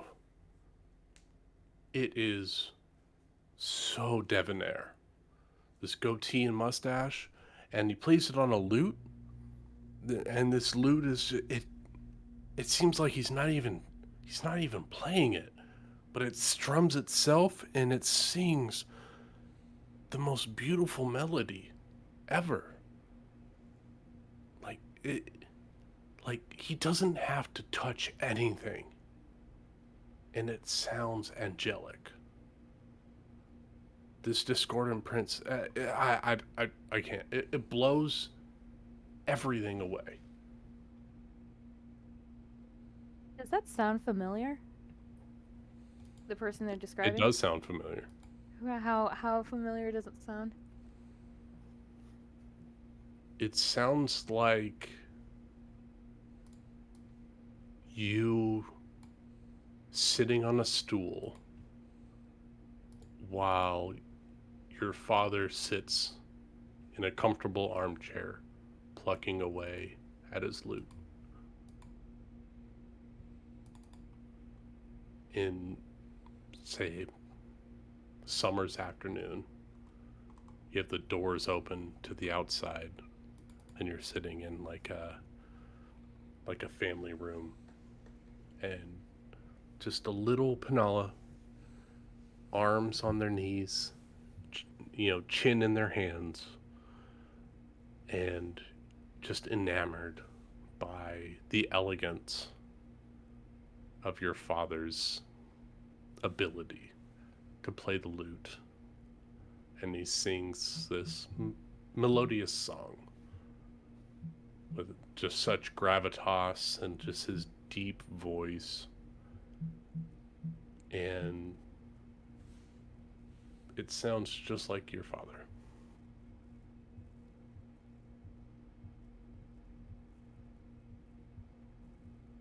Shit. Did you get my Yes, I do message? know.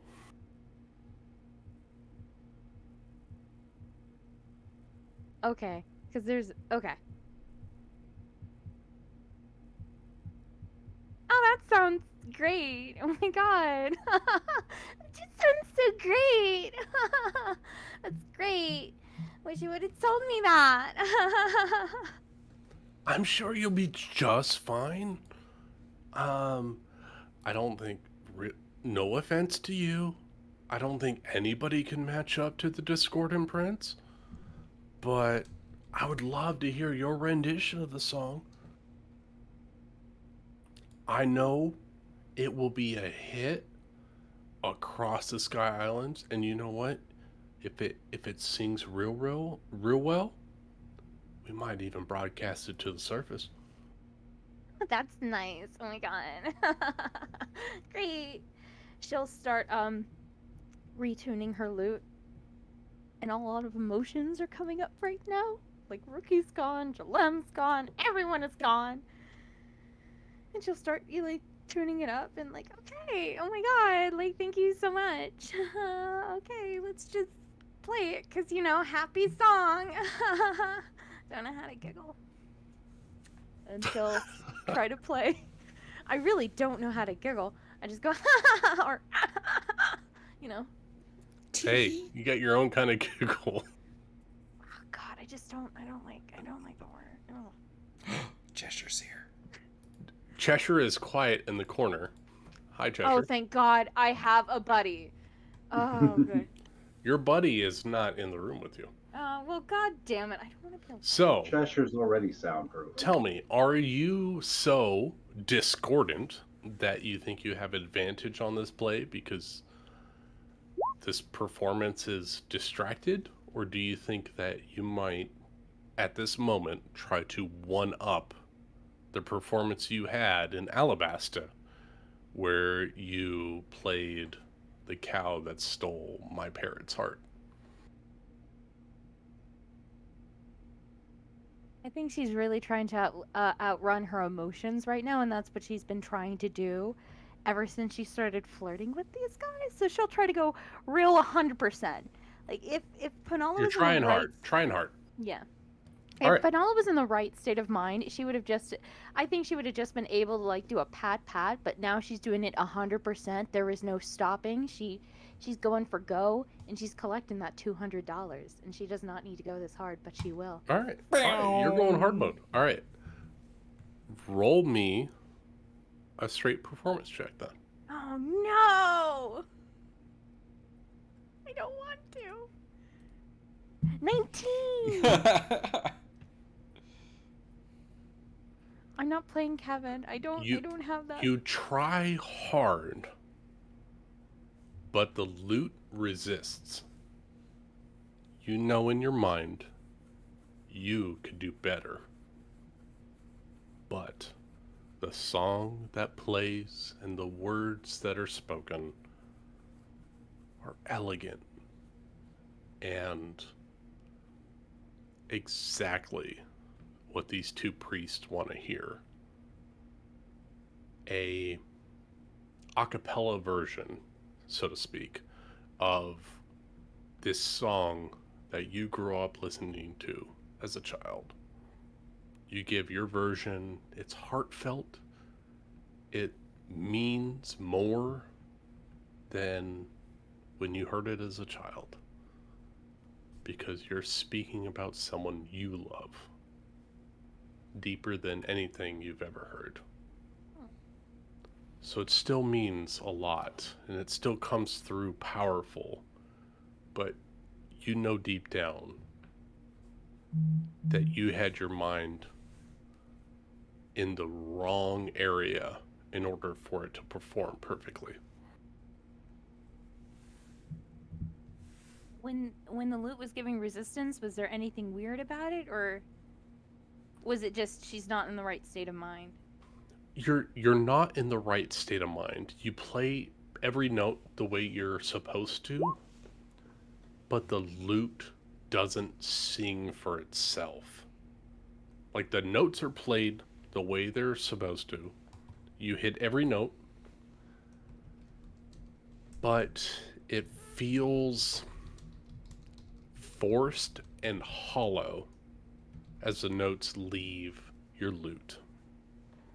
It's hard to explain. It's not that the lute is out of tune.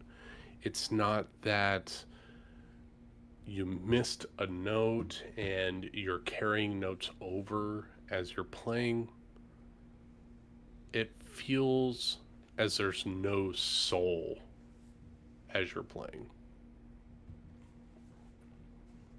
You play the song properly, and to their ear, it's right. But to your own ear, you know that your heart wasn't in it. And it shouldn't have been played unless your heart was in it. But the damage is done. There I go, guys. Oh fuck. Oh god, I lost it. You know, fuck it. Whoa, what Oh, just happened? Rebecca came out. I know. Hi there, hey there, ho I'm there. a pyromaniac. Well, oh fuck, I can't. Oh my god. Okay. Well, there you go. Oh fuck. Oh no, she's losing it. Well, Like, there oh you my go, guys. god. That Oh my actually God. works. Well, there you go, guys. Yeah, that's. What do you think? You know. What? Oh my god, what do you think? So, as they go to press the button to talk to you within your sound booth, we jump back out to everyone else. Oh no. You're coming out of the extremely dangerous archive room that had the standing stone, and you come back out into the main room that is a mess. Is there anything you all want to do while you see the on-air light above the recording room? Oh, that's not good. Wait, I mean, Iskari can't read. Never mind. Iskari is just gonna say, "Oh, somebody go get Hisrod." I think they're broadcasting. What do you mean? And Erling's going to point at the light. That I believe that means that they're transmitting some sort of signal. Is that? Can we hear anything? I need everyone can make a perception if they want. I need a very high perception because this is a recording room. 30-20? 21?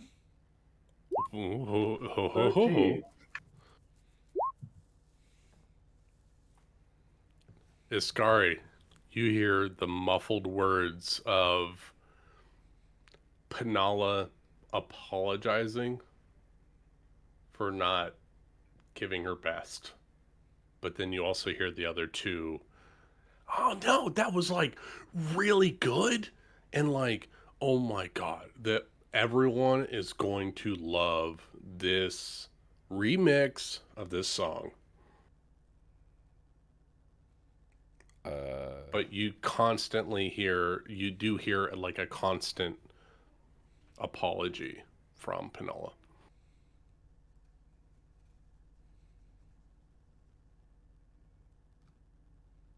So we're going to be pushing our way towards that door.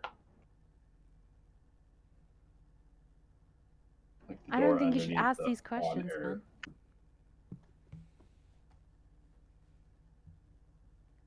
Yeah, somebody open the door. You try to open the door and it's locked. Uh-oh. Erling, what do we do? I think we should open up this door. Alright, Chester, see if you can pick the lock. From inside you hear, "Okay, so we had like a slow, heartfelt song, and then we had like a powerful ballad. Now we need like a sea shanty from your homeland. Let's give us one of those." And they're requesting a sea shanty from Penala. I actually have one. It's an old camp song I used to sing. If you'll allow me to. Yo, Hell ho, yeah. Oh, let the please. wind blow. Let's go. No, of course. So yeah, no, totally. I will do the very fast version. No, plucka plucka.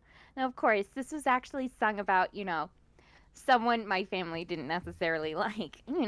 I actually don't want to sing this right now. You don't There have to once sing was a if you don't girl want who's- to. There once was a girl who strummed her guitar, strummed her guitar, strummed her guitar. There once was a girl sat on a fence post and strummed her guitar.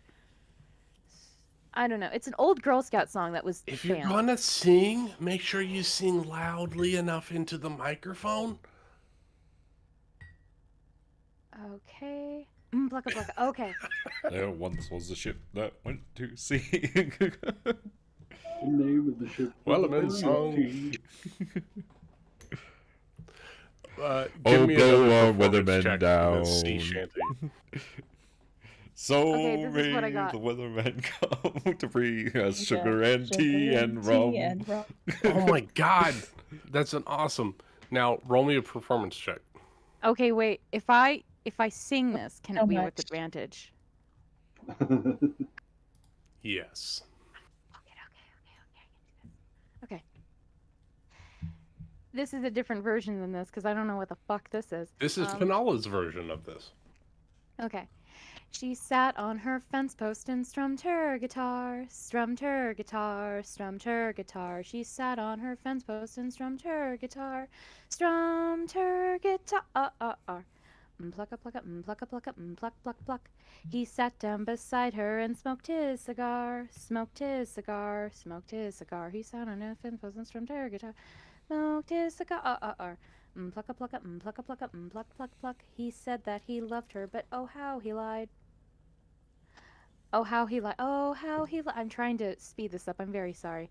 Plucka plucka, plucka plucka. You can go pluck, about pluck, pluck. halfway through, and you can give me a performance check Wait. with advantage because you sing the song. Oh wait. I'm not let gonna me get make to my you sing favorite it Wait, for can I you. get triple advantage if she does a backflip? Yes. He went. She went up to heaven and flitter and flew, flitter and flew, flitter and flew. She went up to heaven and flitter and flew, flittered and flew. Plucka plucka, plucka plucka, pluck pluck pluck. That's really He went- really fitting. He went Can down Cheshire below us pick and the lock sizzled while and she's fried, doing this? sizzled and fried, If sizzled someone and can fried. beat the He went DC. down- Yeah. He went down below us and sizzled and fried, sizzled. Cheshire and only got fried. 11. Oh, You he can only try got. again, Oh Cheshire, if you no, wanna try to- Cheshire got low. I didn't notice that. Yeah, this room is locked, and Penala is just singing. Yeah, it was actually about my father and stuff. That's what my family told me, or at least, that's like a little song we came up with. It's like so great. That was so good. Now, So good that I don't need to roll for it. 'Cause, no, like, you still need to roll for it, fuck me. but you get advantage on your performance roll. If someone wants to 24. try to break Penala out, they're gonna keep making her do songs. Can Iskari just knock on the door? Yeah. Let me roll for them. Istrad, time to go. They don't hear you with the soundproofing. Do I hear? Roll a perception check at disadvantage. Iskari, you can roll a. I Oh, don't know, 19. That's nice. some kind of charisma check. I don't care. Whatever Are charisma there- check. Are there any like windows into the thing? You see you can, like, look in? yes, there is Oh. a glass Do you want me window. to actually do persuasion? Whatever you're trying to do, intimidate, persuasion, deceit, doesn't matter. You're trying to get to Penala. Okay, well, my Um, intimidation's +7. Aha. Jesus. Yeah. Yeah. There She is a glass imposing. window with like the steel wires that run through it, like a reinforced glass. Uh-huh. There is like a 6x8 window. But I can like see the room inside. Yeah, you can see the room inside, but it's like a Okay. triple pane glass window. About how thick would you say the wall is? This wall is a double wall, so it's going to be at least 6 inches wide plus a 1 inch gap, 7 inches wide. Oh, easy. Can I Misty Step? Oh, let's Since I can see the go. space that I want Yes, to go you to, can. You can see where you're. Let's go. Where I'm going. You could see with your passive perception into where Penala is, which is 2 rooms away. Neat. I will do that then. I'll Misty Step in there. Whoa! Hey! We love a duet, but you're interrupting her song. Yeah, really super sorry. We kind of need her. Oh my god, you do? Oh, I'm so sorry, guys. But, like, have you ever eaten something so sweet so much and then you just kind of, like, not eat it anymore? Well, I that's think kind of. I think we need a duet from the 2 of you before So, you leave the recording studio, because single voices are, a dime a dozen, but if you have a duet, that's something special. Oh, but unfortunately, he's not in it. He's not a performer, so it wouldn't, it'd be on 2 different levels. And frankly, I'm just so happy that you've just allowed me to sing. But right now, my voice is, oh my god, my voice. And you guys have just been so wonderful right now, just absolutely great. A glass of water like pops out of the wall, like out of a vending machine. It's like, there you go. There's some water. You can have some water so you can make another song. Can I insight check these guys? Like, see if they're really not going to let us go. 21. They don't want you to leave. Okay. Can I cast Charm Person at a 2nd level? Charm Person at a 2nd level. So that way I can target both of them. And I need a Wisdom save, please. Wisdom save of 14.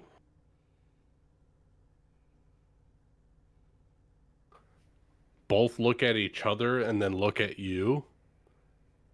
Yeah, we're gonna need that song now. It seems like both of them have resisted your Charm Person. Do they know that I tried to do that then? No, they're still telling you need to sing. Oh, but guys, okay. like, I'm sorry, Summer. Do you want to? They rolled high on their wisdom saves, so. Yeah. Well, no, I thought Charm Person was one of those spells that if they fail to save, they know that you cast it. They succeeded on the save, both of them, so they're not. Did they just? Yeah. Did they just ignore who casted it? They want you to sing, both of you. An but elf and a half elf, they don't get those very often. I thought a Medrin was a half elf. Is a Medrin a half elf? He looks like a half elf. I thought he was a wood elf. He's a half elf. Oh, a couple of half elves in the Sky Island. Mike's a full-on elf. That was a serious joke. Hey, 2 half elves make a full elf. I want to hear it. Oh my god, but guys, he's like my bodyguard and everything. So, like, not too much. I suggest that you sing. Otherwise, there might be some clauses in your application. Application what? God might smite you down if you don't sing. That's just great. Fuck. God damn it. Okay. Fuck. Oh no. Oh my god. I want you to sing. And so I want you two to make me performance checks, both of you. That's gonna be terribly. No fucking way. There is no. Oh damn. We were Imagine, trying our best. Imagine carries the performance.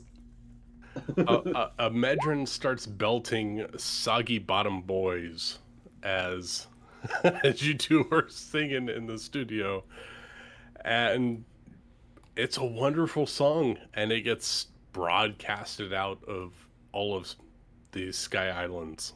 Apple Oh, bottom. that is so good. Thank you. Thank you so much. Like, oh my Like, god. really good. You two are a far better duet than you are by yourself, if I might say.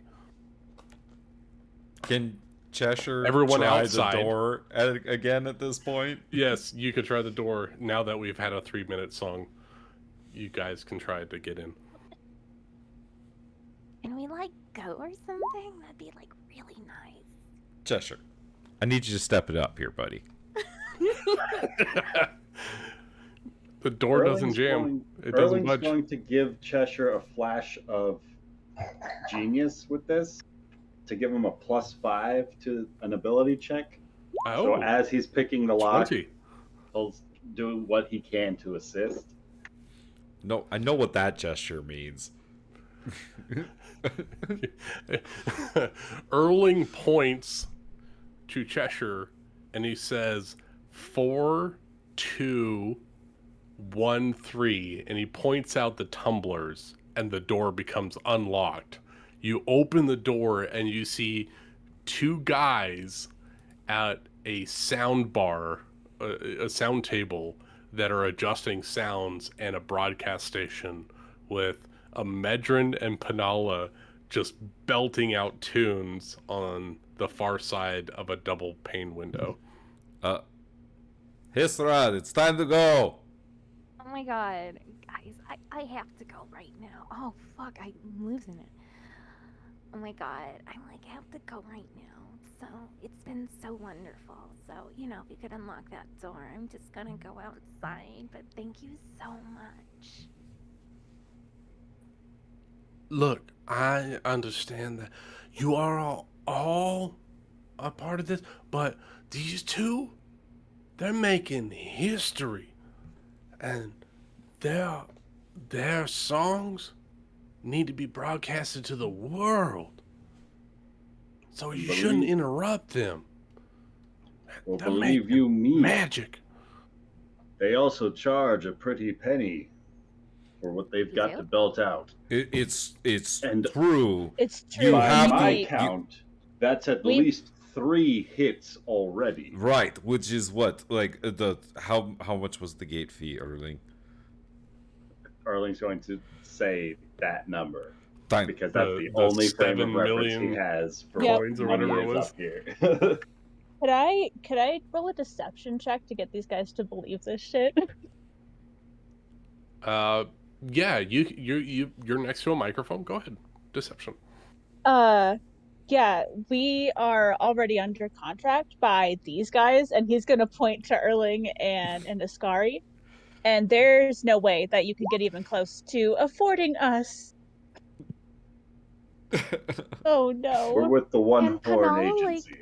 Can Panala lean over and like very suggestively lean over, Oh, like, what was- really trying, just trying real hard and go, yeah, guys, like, I might not charge people, but like my manager's crew would definitely would. So you know, if you could just like, you know, just blink, blink, give us a solid or something. One Alright. Horn I don't know how Records. to Nice giggle. to meet you. One Horn Records. Yes. Imagine. Give me that with advantage, please. I One roll more high. time. No. Oh, lucky for you, I rolled a disadvantage for both of them, and all of them are below 12. Hell yeah, dude. God. We're- All 4 dice are below 12. Okay. I'm sorry. I did not know that they were under any kind of record label, and we will make sure to amend their contracts to facilitate your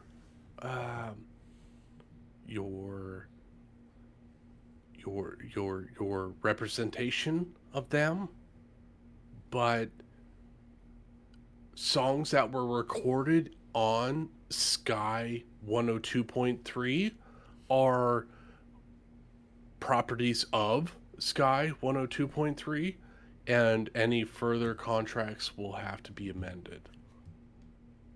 Did they sign anything? By entering the recording room, it was a non-verbal agreement. Sorry, what? We weren't notified of the nonverbal agreement. I'm sorry. Can we get out of the fucking soundboard right now? Because I need to rest my vocal cords. Are you trying to like pull one you- over on us? Are you kidnapping us?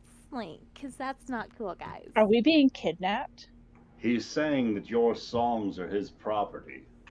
Okay, well, technically, songs aren't anyone's, but can we just get out of the recording booth right now? It's getting pretty hot in here. Don't know. The dude that is like given the cool gesture, Gedetsu, is like, oh, all right, hey, yeah, we don't want to cause no trouble, all right? And he hits a buzzer, and it unlocks the door to the recording studio. Hey, I thought we were all on the same page here. I apologize. We entered a verbal agreement that that they would sing songs for us, and we would broadcast them. You know, I apologize. I think we will let this slide if you lead us to the way back down to the Blue Sea.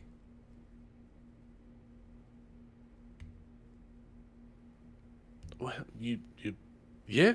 The old man, he will take you back to your ship and lead you on your way. Now, I don't know if God, praise God, has any intentions of letting you leave, but our contract is finished as long as we can produce these 3 songs that came through.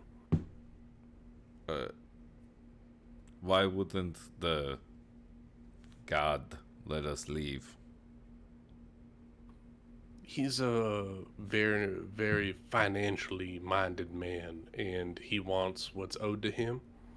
And if you try to break a contract, he does not like that. Just like the people down in the lower yard, if they break his contract that he placed upon the land, they get smoked. Smoked. Yes, that one. Well, what was the contract that we have to fulfill right now? Because, 3 songs and everything. You sang for your life, and now you're free. Okay, well, can you just, she'll get real close to them, kind of hiding her gagging right now. Can you just, yeah. Okay, come on. Do you want a Can you demo tape of what you've done? No, just 1 second. Can you just, make sure that, he doesn't know and, we get there down safely? If that's okay?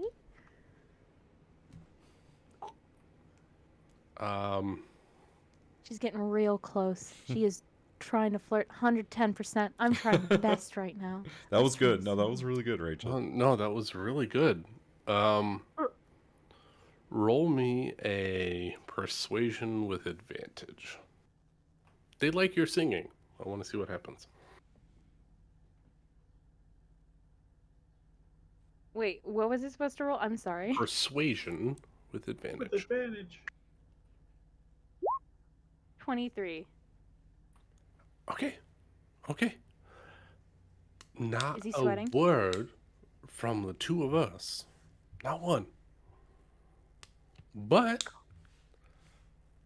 and he looks like, he puts on a face like, oops, I'm sorry.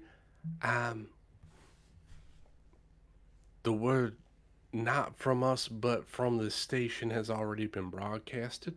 So, everyone knows Everyone knows what. that you have it might be a little apropos up here in the clouds, but you have an angelic voice. Oh, well, that's fine. That's really fine. I'm fine with that. Well, just to make sure that we get down there. I really don't need this right now. Just to make sure that we get down there like safely, if you don't mind. And she'll kiss them both on the cheek as she's kind of like doing the little hand wave out. Little hand wave out. Hey, if you ever need another record deal, let us know. You know, Sky 102.3 has the hottest, most diverse amount of music on this side of the red line. Of course. Thank you so much. You're just so nice right now. Thank you. Old man, take us out of here. Yes, please follow me back to your ship. And the old man takes you away from this devilish recording studio. These people are weird. I mean, Yes, they are very weird. They're weirder They than a like mad their dog. hip and their hop music. I mean, I've done that a lot of times when I needed to get out of trouble, but I didn't mean to lay it that thick. Rrrr. Ugh. Well, that was something there, young lady. No problem. Can we just go down now? Because I will do what I can to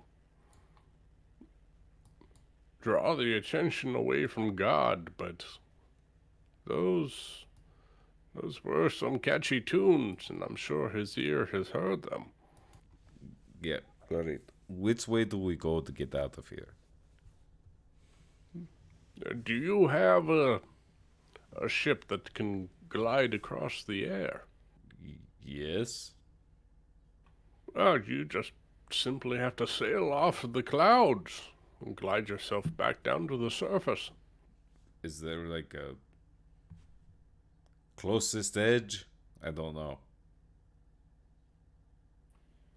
No, the clouds are derived from the stalk of the bean plant. So that's about the center. So if you're going to go off in any direction, you just have to sail in that direction and hope that you don't catch the lower yard on the way down. All right, let's go. Seems simple enough.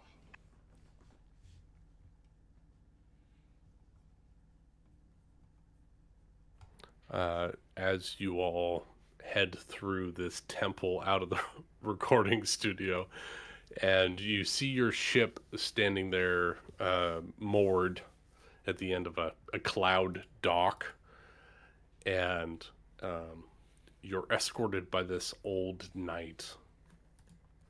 And as I said last session, but was not in the recap, you see a giant ship with a giant gold face on the prow of it. And I'm going to reveal this now so that way you guys can actually see it. Oh no! Oh, that's big. And this is tethered directly to what would appear to be a broadcast antenna. And it seems like electricity. Erling would know this specifically from his time in his father's labs, seeing the electricity travel through this cable that is coming from the antenna up to the center of this ship. And from these golden spikes that are coming out the side of the ship is broadcasting. You can almost feel it broadcasting radio waves out across the skies. And this is the Maximus, the ship of God. and it is looming over the sky of the port to God's realm. Tee. Go flirt with him, Hisrod. Look, I really don't know where that came from. I'm very bad at flirting. I'm really bad at flirting. Please don't make me do that again. I mean, we can just get on the ship, right? Yeah, maybe God will just let us leave.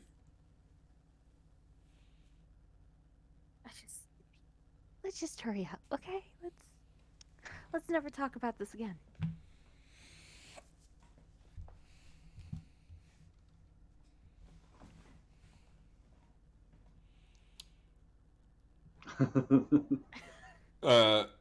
Iskari, as they're walking, You're getting microwaved, yes. Iskari, as they're walking, is just gonna say, "Oh, God, Anel,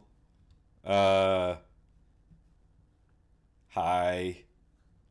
Is it cool if we're just gonna get out of here? You know, we haven't taken anything, and we're going to we laid down some hot tracks to pay for our entry, and now we're just going to leave." Laid down some hot tracks. Cheshire and Emedrin, you feel that there is more ozone in the air as Iskari is speaking directly to God. You feel that the hairs on the backs of your necks are standing up. Cheshire moves away from the captain as a bolt of lightning strikes the ground 10 feet in front of Iskari. And that's where we're going to take a break. What the hell did I miss? God, Scurry was asking This permission. guy's to calling leave. out God. It's like, yo, hey, is it cool if we just leave? You know, we gave you some music, but we're just gonna, you know, skedaddle. Oh, fun. Fresh Lightning tunes. bolt. Perfect timing that you walked out there because I got to go put my son to bed. So No. you all discuss amongst yourselves.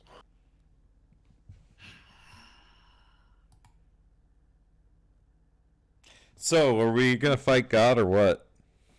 I'd Hold rather on. not fight God. But if Yeah. we did fight God, who can do something about the lightning damage? Absolutely no one. I None can't. of us? I can. No one has like absorb elements or something like that. No. Mm-mm. I have I bark only have skin, 20 but that doesn't do spells. much. I have. No, none of my shit's gonna help.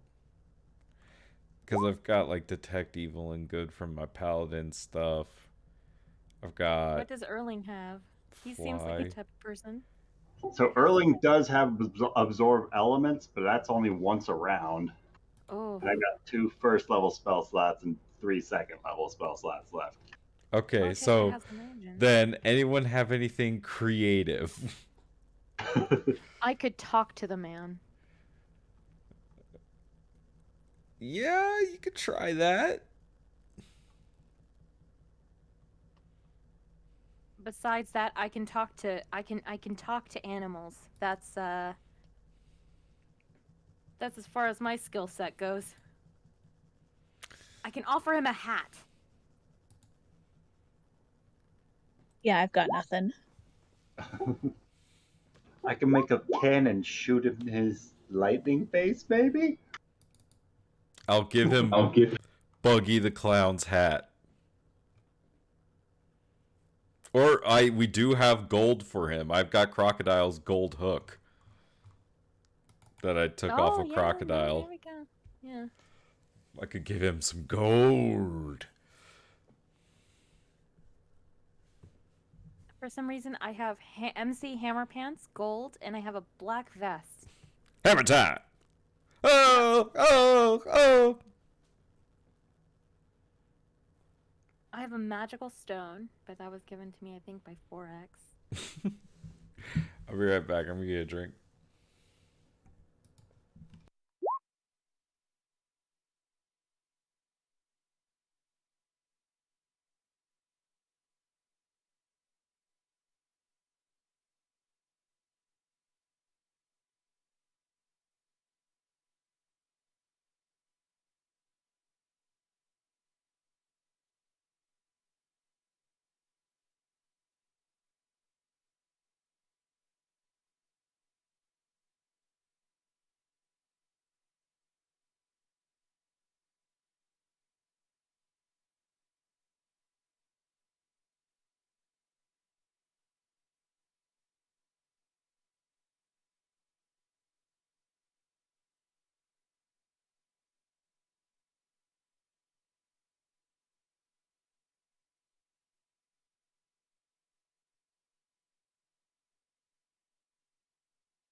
All right, I'm back. What did I miss? Oh, everyone's BRB. Got it.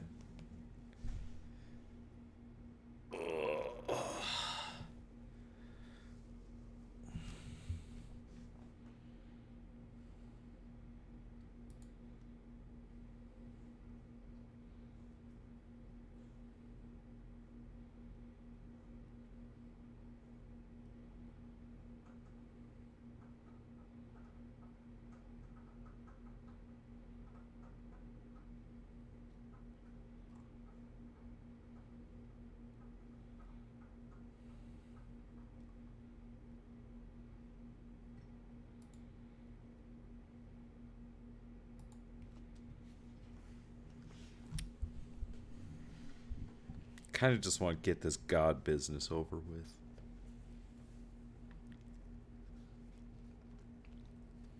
Let's just kill God. That's what I'm saying.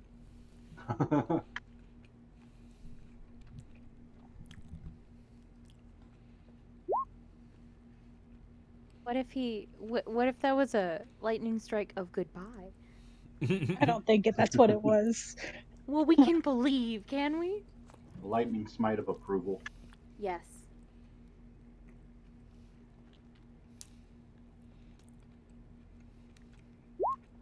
It was just a standing ovation. Because we did so Oh. well.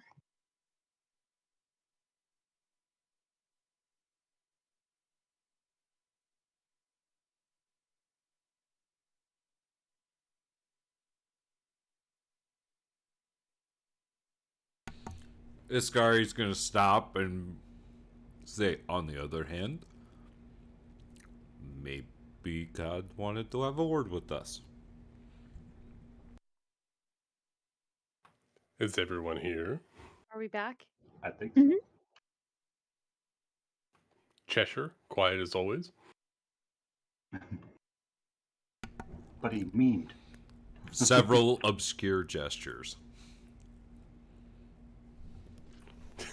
You flick too hard. Please, can we just go to the land? So, as you are walking towards your boat, a lightning bolt flashes and strikes the clouds in front of you. And you see, within this lightning bolt, electricity floating around his body is God Enel. Damn it. Let me try to talk. Let me try to talk to him if he wants to talk. I understand that you all have made some brilliant music for me. Yes, we did, Your Eminence. We were extremely moved by the land below that you rule over, and we thought that it was an appropriate gift to give to you as a god. Our absolute greatest songs.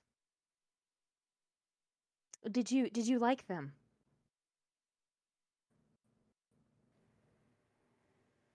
Yes.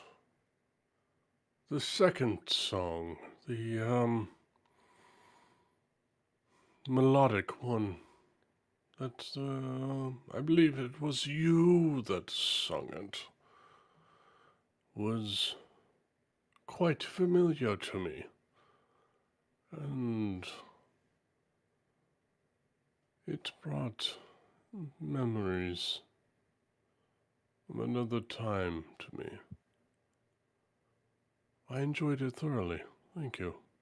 Thank you. Well, we were extremely humbled that you allowed us to go into your Pat Castle and or temple and everything. And well, we've given our 3 gifts to you, so we were just going to head back to the sea so that way we'd be able to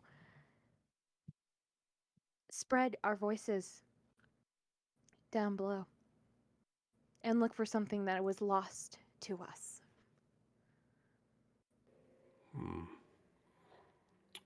I'm sure I do appreciate what you have done. But I don't think that my appreciation in a word is enough. I would like you, if you have not been thoroughly provided for by my inept priests, I would like you to join me on the deck of the Maximus that lies above your head. I have far more exquisite foods and drinks from all over this world. Perhaps you would join me and regale me of your tales from the surface.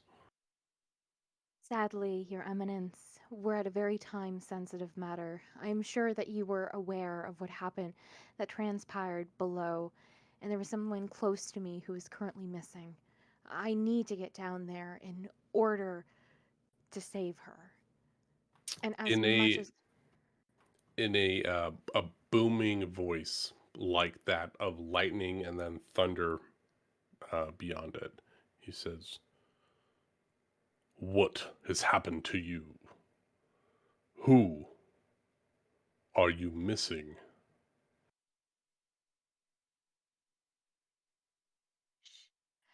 He seems concerned. Oh, okay. It is an Aarakocra named Rookie, one member of our crew who we had thought was a friend and not necessarily trusted ally, belonged what we assumed was a funny little cult, and she betrayed us. She killed one of our members, and as she was running away, the Aarakocra Rookie went after her, and she's gone. She's down below at the sea, and we need to get to her. I need to get to her. I understand your plight. Love is a power far beyond that of even the devil fruits. It can't be put aside. It means more than anything. I'm afraid that I could only hear so much in that battle. Can you give me any specifics that you found out? Perhaps what happened to this Aarakocra you have lost? Yes, thank you for your concern. You've truly humbled us. And she'll retell him what she experienced, but she'll kind of leave out the Cerebos part because she's not too sure what she smelled or felt. But she'll tell him what she knows, minus the Cerebos part.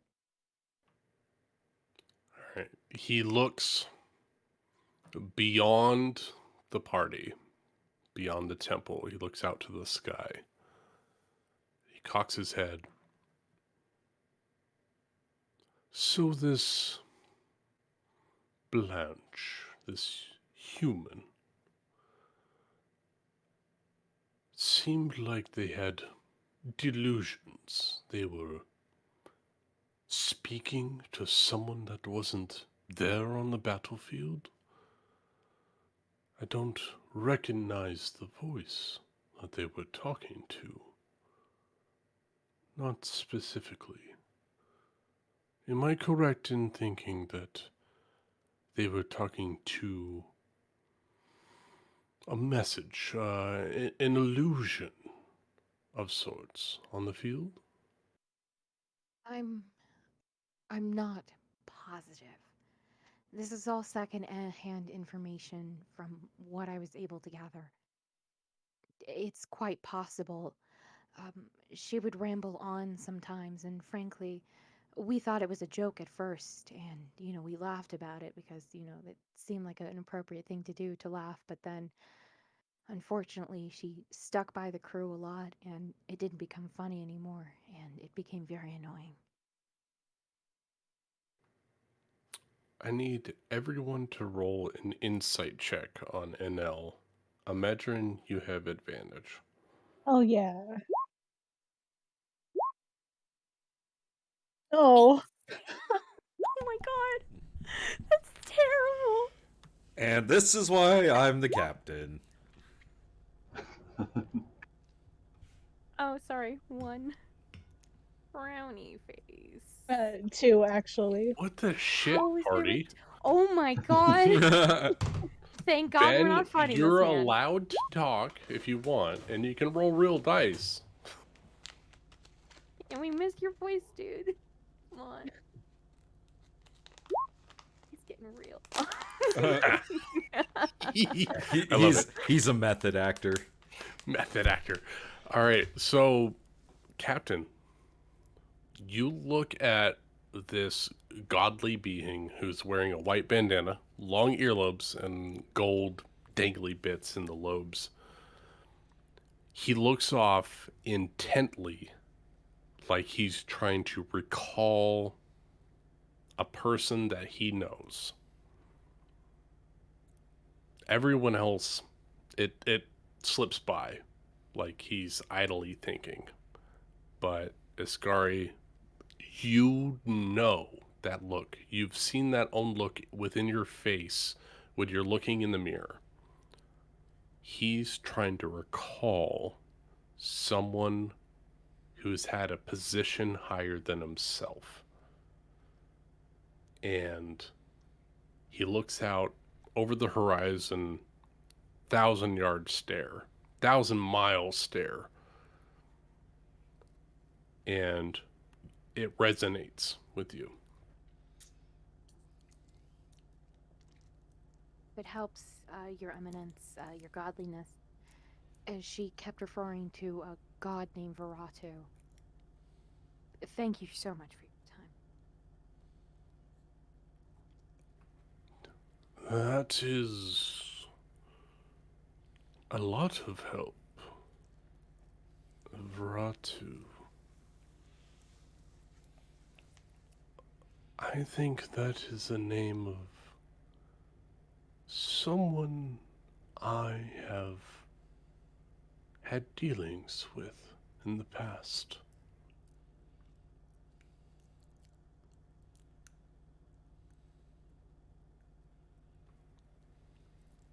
I know this Veratu you speak.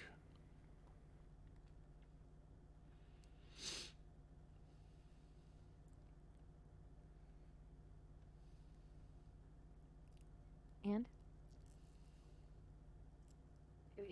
What were your dealings with him?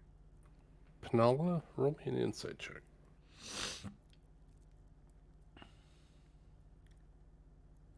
These are where the rolls come, not 15. You see that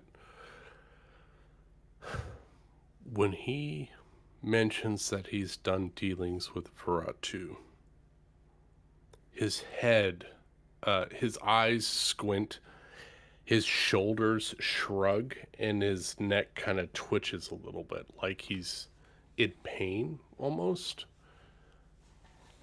And his head kind of turns to the side and then snaps back to the center really quickly. Veratu. No. Sorry. I must have been mistaken. Thank you, your godliness. And if you permit me to ask one more question, this one is a bit more selfish. If my crew would allow me, and my captain. Yeah, go ahead. Do you know a man named Jalem, Prince of something? He was my teacher, and I've been looking for him. He taught me everything that I know, and apparently he was here before. So, know anything about that? Alright, knowledge check on Jalem.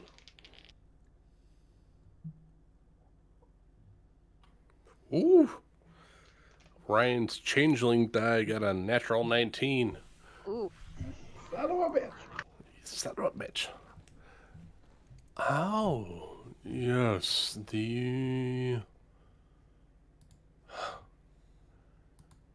I remember that old scoundrel, that bard that would sing tales to get free passage and free room whatever they went.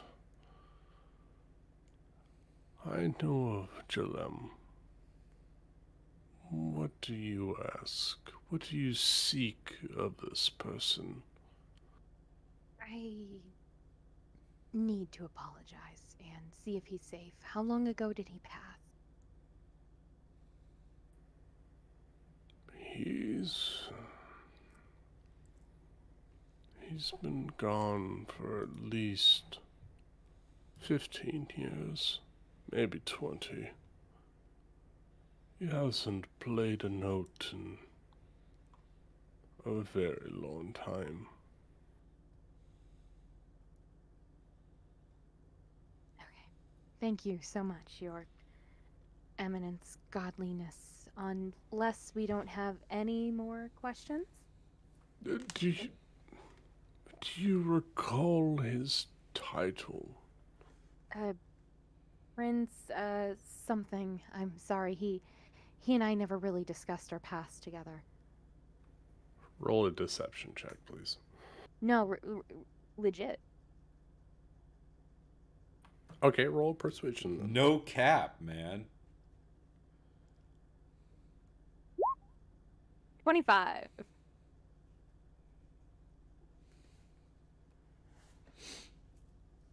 What, Prince DeLuca? That's all she got, but besides that, like, sorry, Lucas. Right. Shame. You would think that the greatest minds of music would talk to each other at least a little bit. I'm sorry that you haven't met with Jalem, at least in a professional sense. He was my teacher. Taught me everything that I knew, so it's okay. Apparently he didn't teach you enough. I'm sorry, what? He didn't tell you what he really was. It was one of his rules. Does anyone have any other questions that we need asking? Tell me, what is your name, Bard?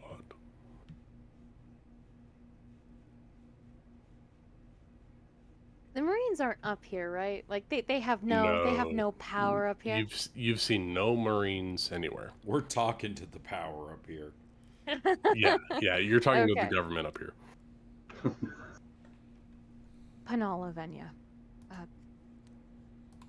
haven't really said my family name in a while, but Panala Venya.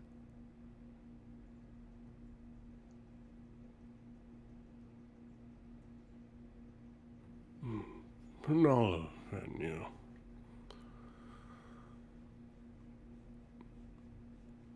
This teacher, you said Jalem. He's known by many names. The Wanderer, the Scoundrel, the Pan Piper. But the name that he is known most along this land is the Discordant Prince. He could carry a tune, but every song he sang, when it was from his heart, was out of tune. Discordant, as it were. Like he longed for something that was just out of reach, and his focus was not on the instrument he played, but on the song, the words from his heart. I think you would know that music anywhere you've heard it.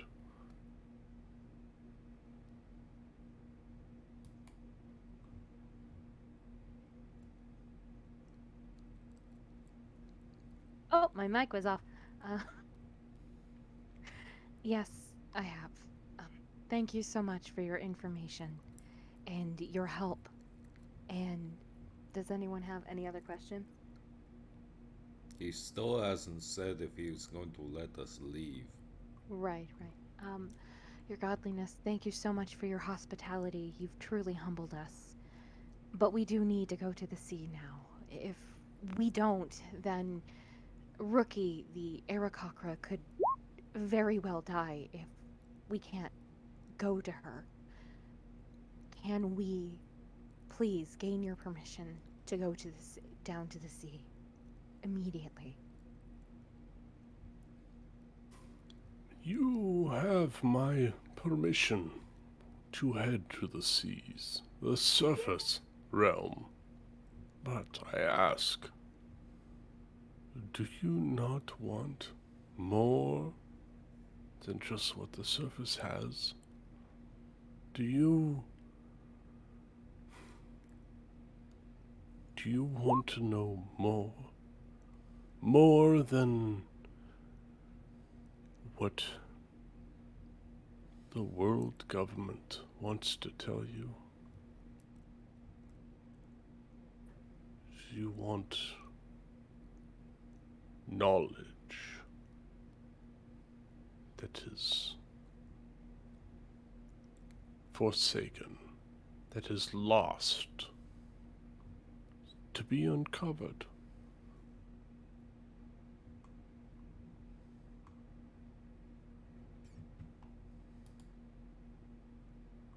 I personally don't. Everyone else? Oh, yes, absolutely. Oh.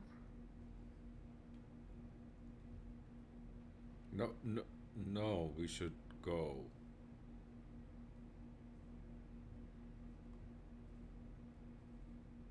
Yeah, I don't think there's anything up here that we need, since what we're looking for is down on the surface.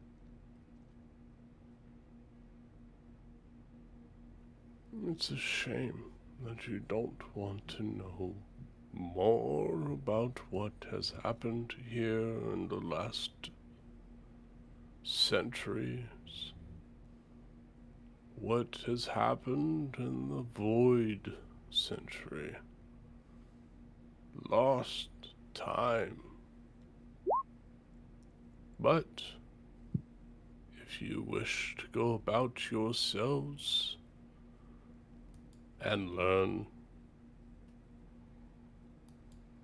then who am I to stop you?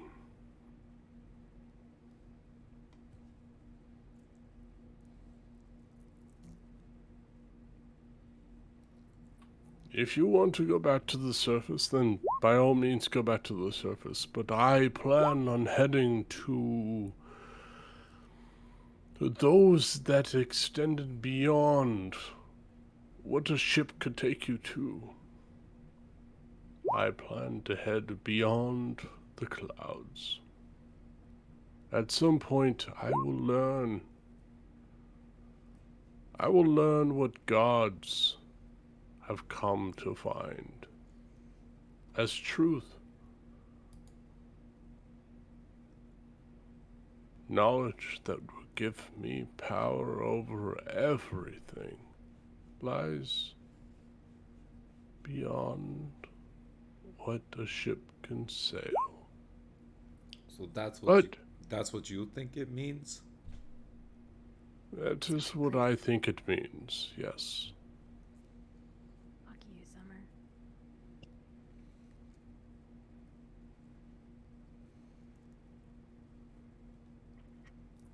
But if you want to go back down to the surface, then by all means, you have my leave.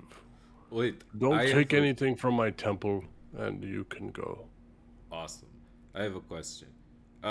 Did Hisrod's mentor, were they on the Roger's ship?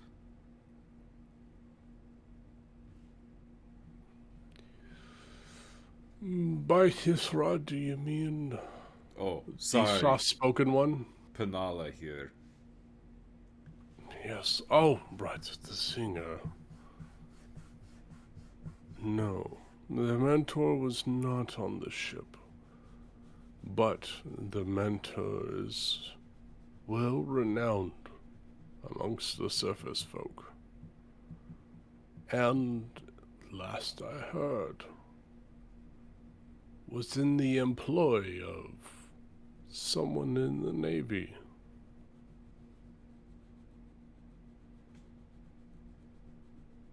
How long ago was that? How long ago was what? How long ago did he hear this rumor?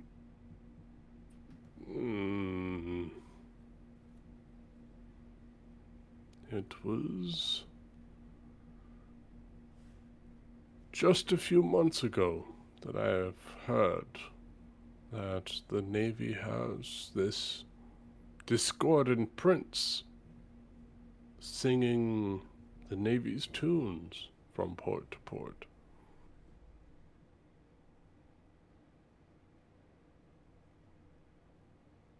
Well, that's great.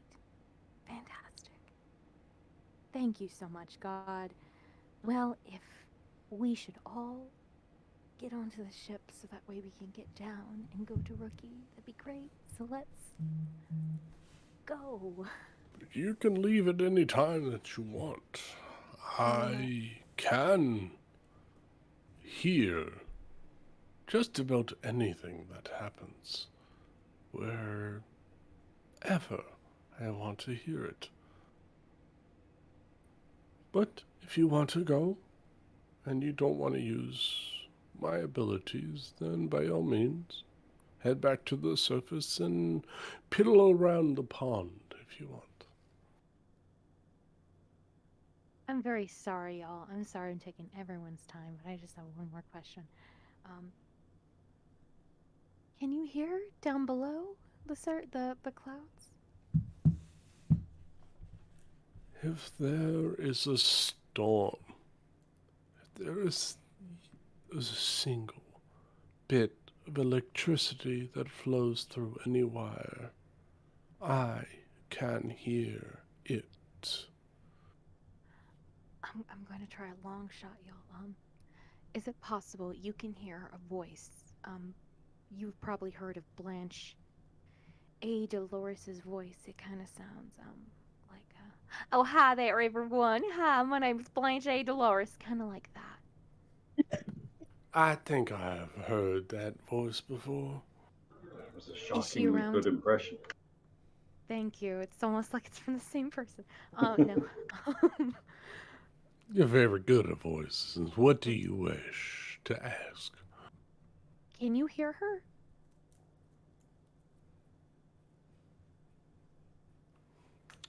I'm gonna have Rachel roll me a d20, please. Hey, oh no. 19! Nice. Shit. The power of love! Really good. Hold on. The flirty, kiss, kiss vibes are working, y'all. Ben called it.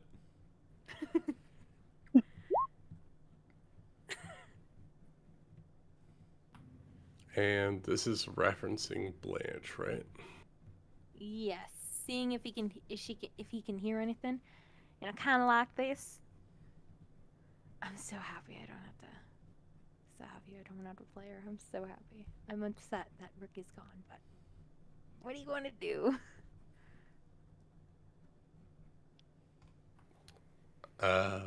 What God's gonna do is paint a flashback or a scene for Penella. Doodaloo, doodaloo, doodaloo, doodaloo. Doodly-doo, doodly-doo. Thank you very much. While I try to get some water for my throat. Do you need me to speak as planned? Because I'll do it. I just don't have a plan. No. What we see is, even in the same amount of time, we're mere hours separated from when Blanche attempted to kill Rookie till now. We see a room that is pitch black, but what you hear is the sound of a blacksmith's hammer striking steel. Ting, ting, ting, ting, ting, ting. Through this eerie darkness, so the scene is black. The camera pans up level with the anvil, and then every blow of the hammer flashes a brief flash of light, and then you see the goggles of a smith, and the flash as the hammer hits metal and it sparks up. You see, after a couple of minutes, they lift up in tongs their work, glowing cherry red. And it looks like a pair of flaming rings that are connected by a chain. And the rings are filled with razor sharp spikes. You see the glint off all the edges. The camera pans to the face of the blacksmith, and you see a happy grin on their face.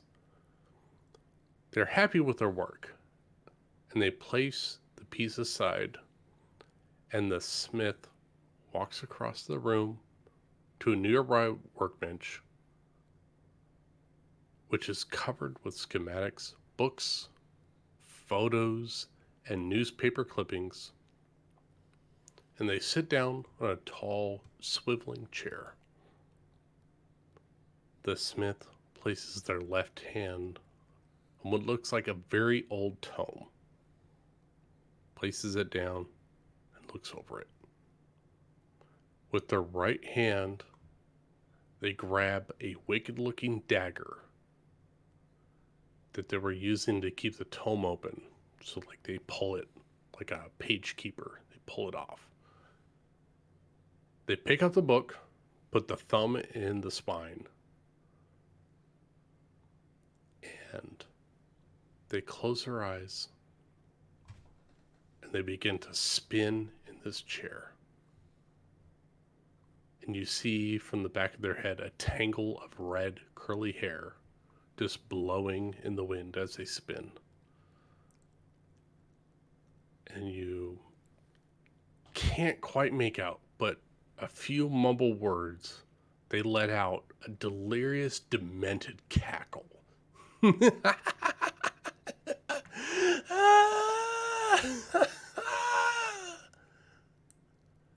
And the focus shifts to the tip of a dagger as they stab it into a tabletop.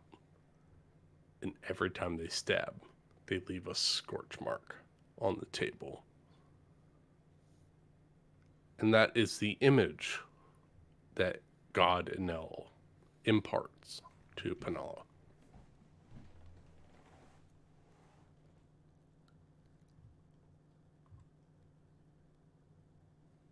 Thank you. Thank you so much. We need to get down now. Thank you so much. Thank you. If I might say, they are not gonna stop with what they're doing. And I don't think you're going to get there in time to stop them from doing whatever they plan on doing. But you could have more power, more ability to stop the future. If you come with me and figure out what the gods' power is.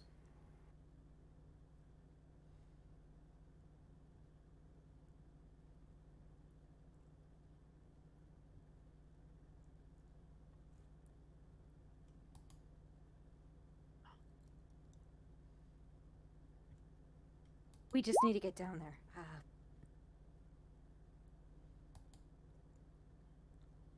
Yeah, we need to go down. Thank you so much, God. We should go. We'll chat eventually. Thank you so much. We should be going. Thank you. Thank you. Bye. Sorry.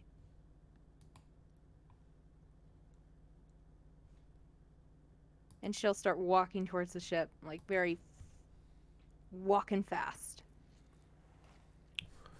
All right.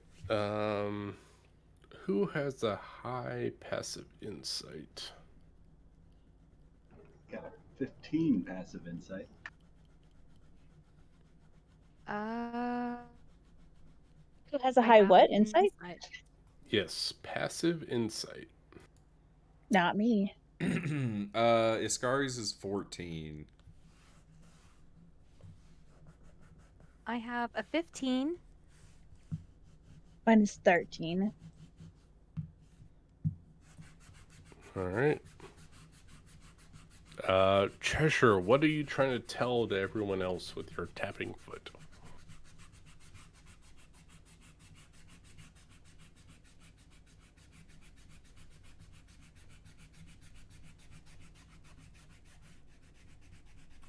I'm gonna make Ben talk sometimes, damn it. If you don't talk, your crew's gonna die. He's dedicated to the bit. He is. You gotta commend him. Or he forgot to BRB. It's really hard. Oh, Oh no. well, we can't hear you.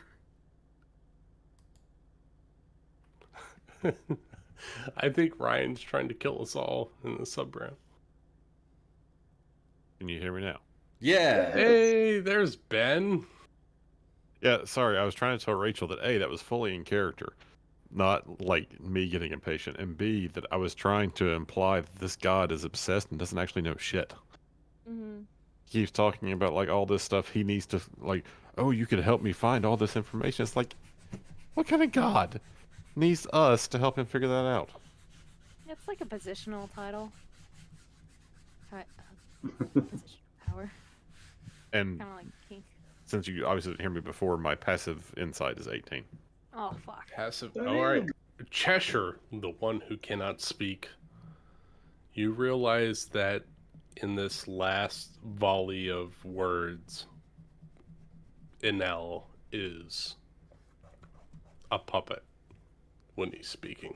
Everyone else thinks it's normal per this spattering of words, but you sense that it's not of his own mind that he's speaking this last bit of words. Seems like he's being coached. Oh.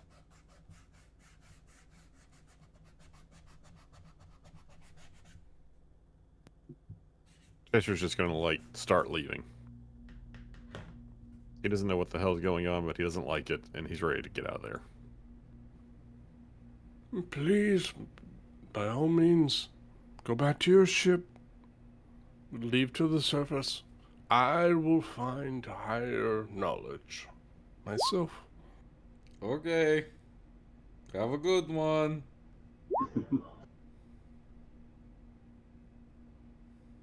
We love you. Bye. Kidding.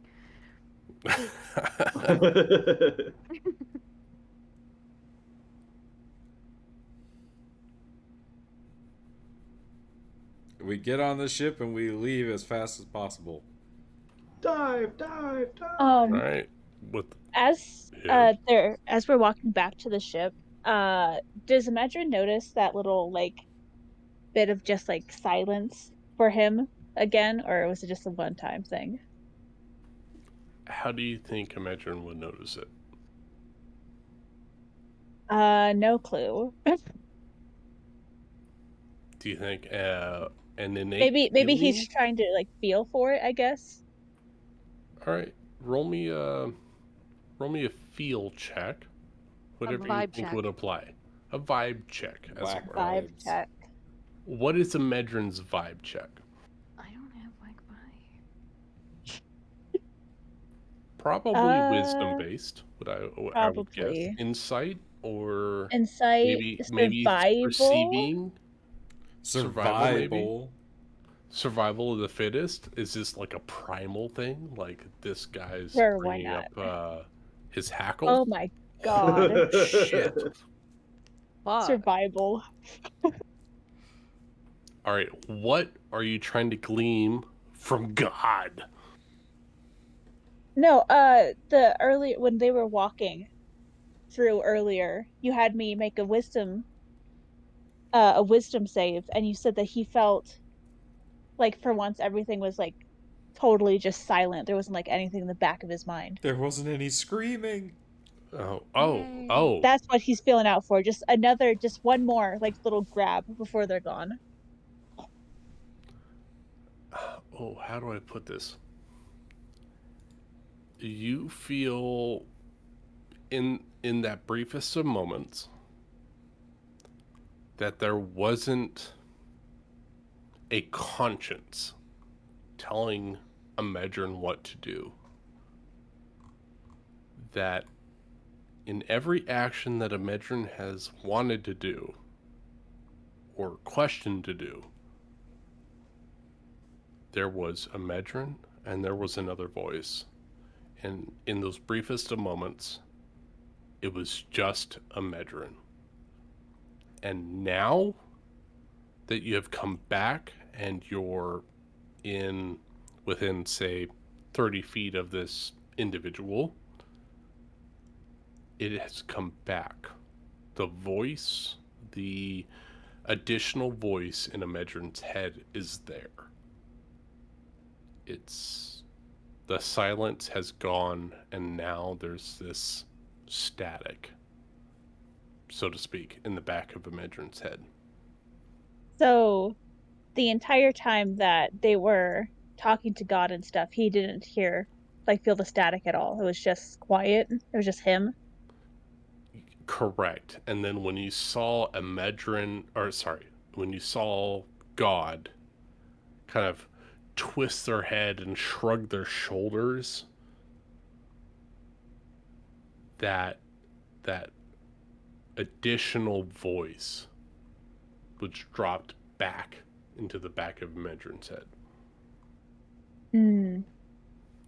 So it was like quiet, and then someone turned on an AM radio at a certain point, turned on an AM radio, and there was some kind of talk show on an AM radio station in the back of Imedrin's head. Very staticky, very like an AM radio, right? Like it doesn't come in clear, but you can hear the voice, but you hear that tinny, deep sound of an AM radio station in the back of your head as soon as you got close to God when he started having these conniptions.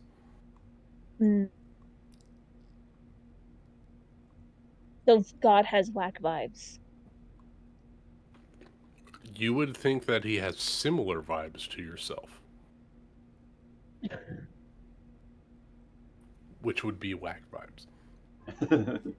That would be whack vibes. Ah, damn. Very whack vibes. The wackest. Half health vibes. Does Imedrin say anything when the party is beginning to walk back towards their ship, as God has left them to do what they want to do? We want to get the Yeah. fuck out of here. I know. I'm sorry. No, No, do it. Yeah, he'll hang back just for a second and ask God if it just says like just for a second, like step closer, and it gets louder again, right? He said like when he's standing near God, he can hear it better. In this moment, yes. Huh. So yeah, just for a second, he'll hesitate, be like, "Do you hear that?"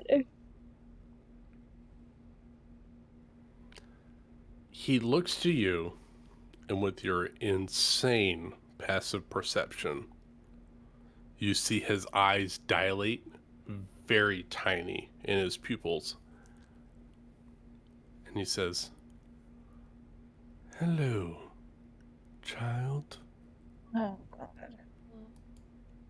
You are outside of your boundaries." And then his head snaps to the right and then comes back and his eyes come back to normal. "I'm sorry, did you have something to say to me? Oh, that was Or were you gonna proceed on your way?"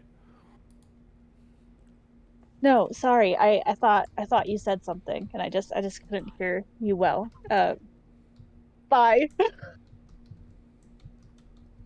Goodbye then. Don't trip on your way down.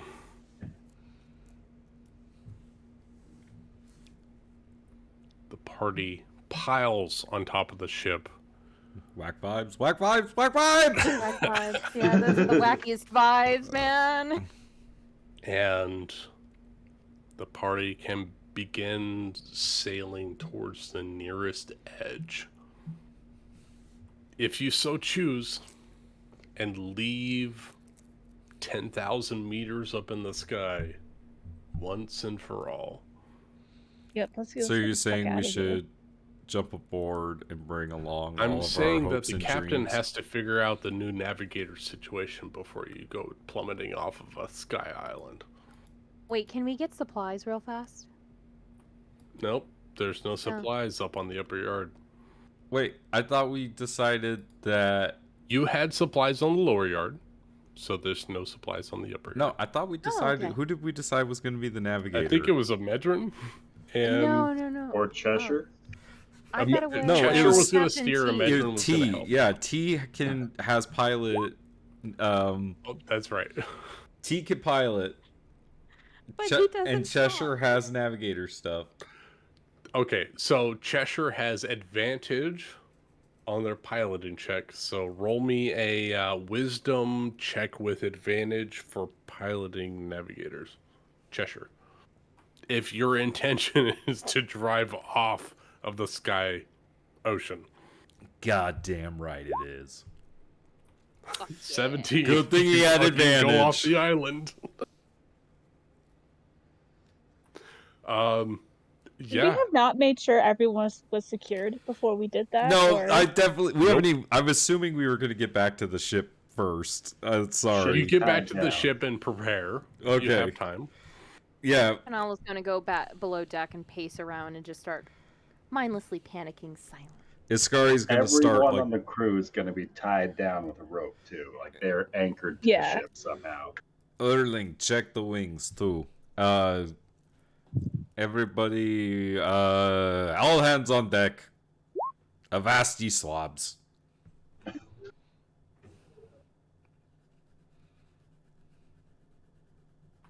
All right. Everyone ties themselves on or secures themselves in their own rooms, their own chambers.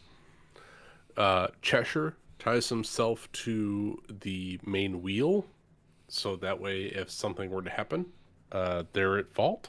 There you go. Chester, go down with the ship. Perfect. We no longer have birds, so a Medrin is the navigator that is assisting Cheshire at the wheel, the pilot. What is a Medrin doing in this situation? Where is a Medrin on this ship? How are they helping?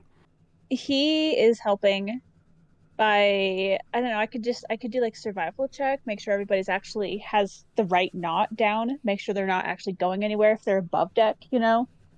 there's plenty of people aiding in that. I want to know exactly where Medrin is on the ship to help in navigation. You know what? He wants to be in the crow's nest. Ah, rookie's old position. You go up to the crow's nest and you see a nest for a parrot up there. God. There's a couple of odds and ends, a few ribbons.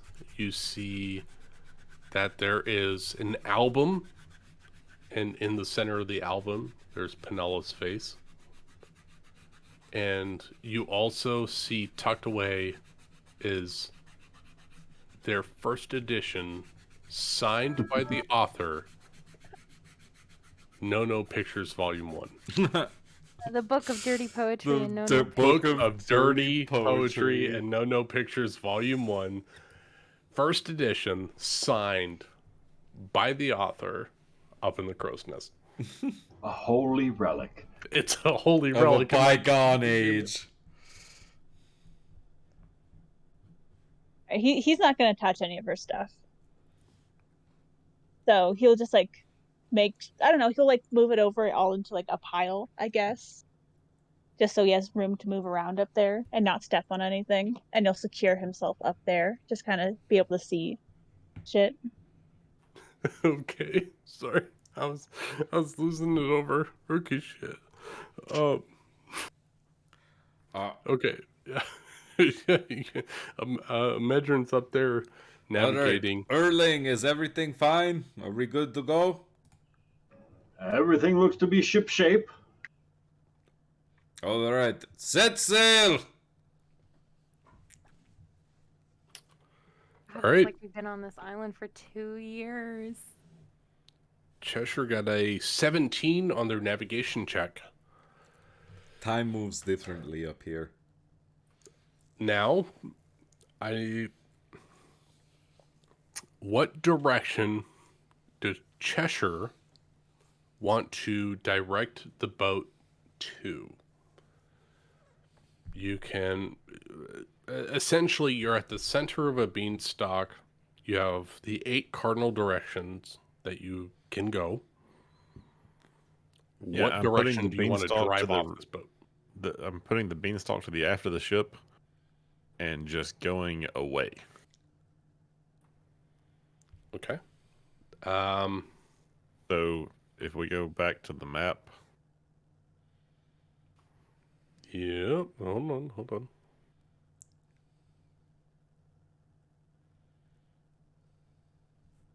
all right. So if we're anywhere close to one of those X's,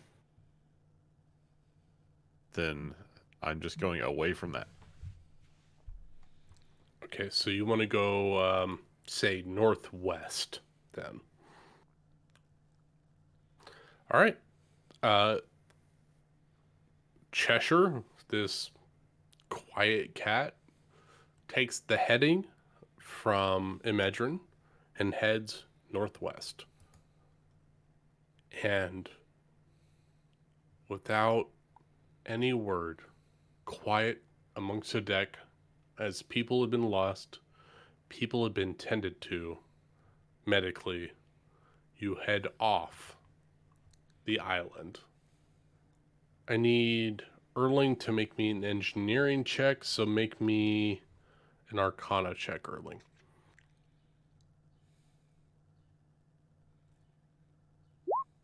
16? Not bad. 16's all right. We're doing really well. As I shouldn't have said that. you fall off the upper yard, you have about 150 feet before you hit the lower yard. So as you come down and you hit around 75, 100 feet down the beanstalk, the ship is just plummeting. Erling is, with his multiple minds, is able to process information faster than anybody else on the boat.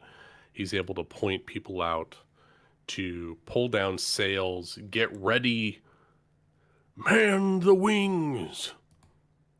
And right as they reach the apex of their drop, he commands everyone to open the wings, and the pulleys pull and the ropes pull, and they secure the ropes quickly, and the wings flutter open. And right at the bottom of the 100-foot drop, you swoosh out across, and the keel is skimming across the clouds as the wings open up, and you fly out across the clouds, gliding your way towards the surface of the planet.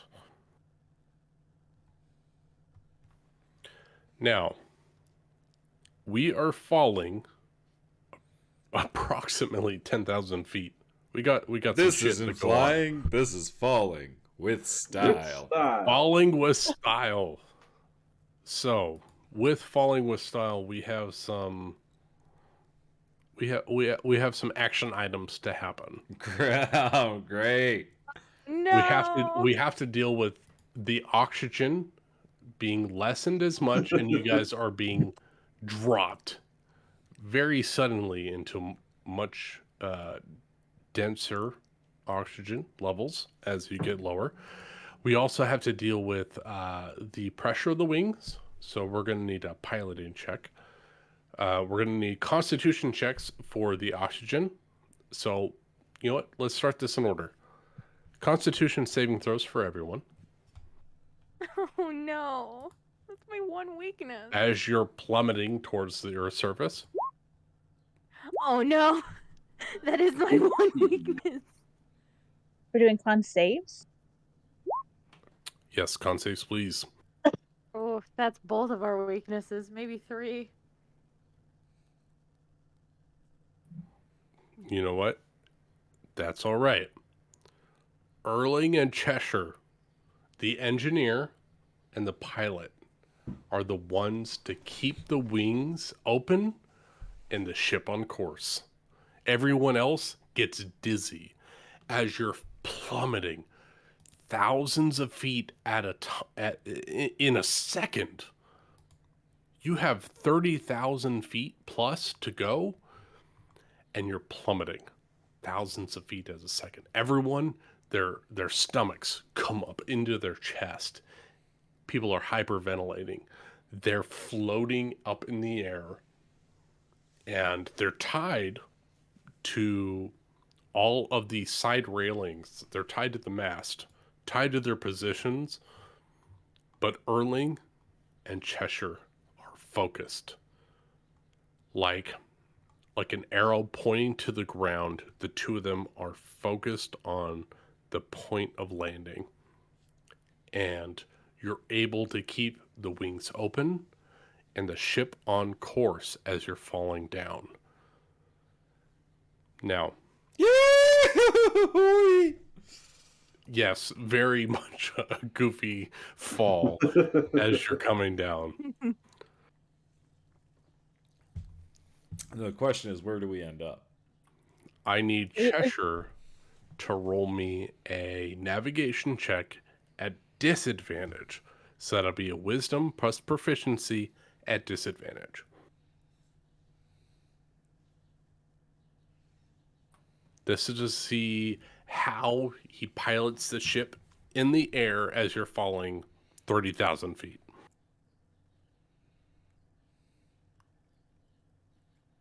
Wisdom plus proficiency. Yeah, because you have navigation tools, right? I do. Yeah, so it'd be And I wisdom. have vehicles, water as Yep. I have the higher background, so Yeah. So that'll be wisdom, proficiency, disadvantage. okay, I was just trying to figure out a way to do this. So it's just gonna be disadvantage then +3 to the roll. Yep.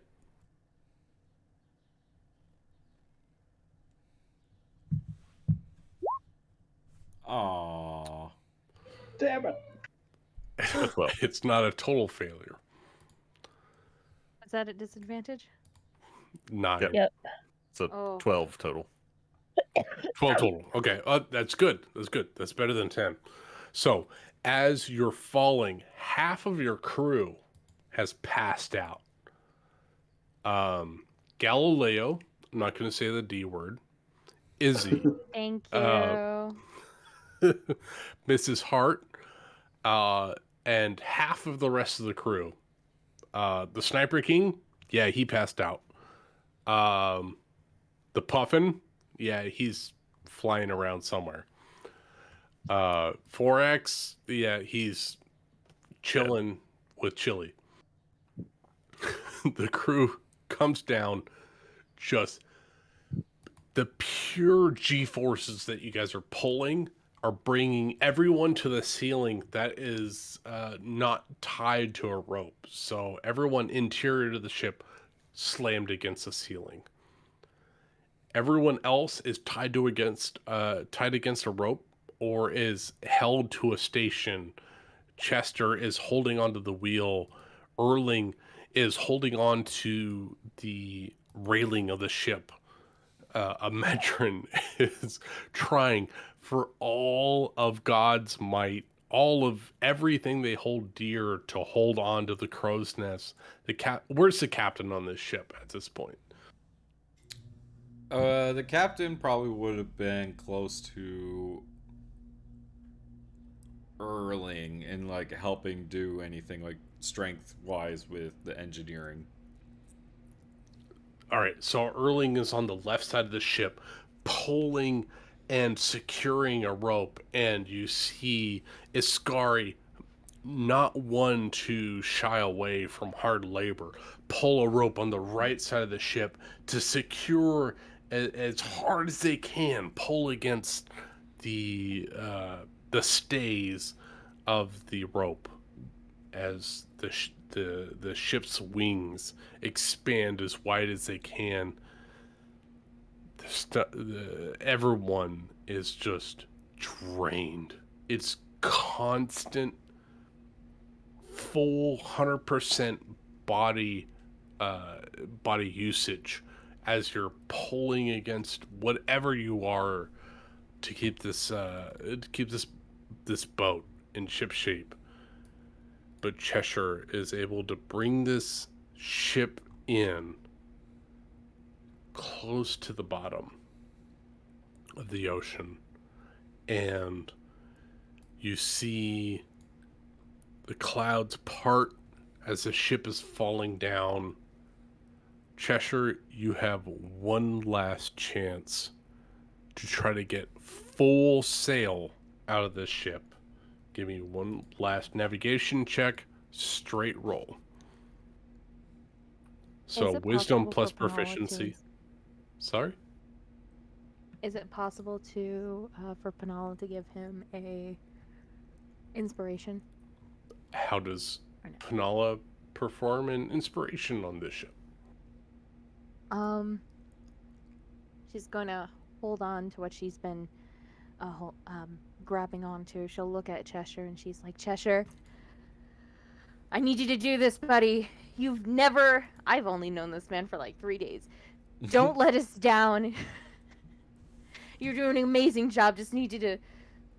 Oh, fuck yeah, I'm below deck. Fuck me, never mind. No. Your performance can be heard. I want you to make me a performance check, please.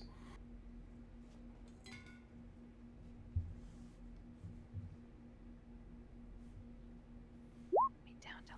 19. All right. His passive can hear you.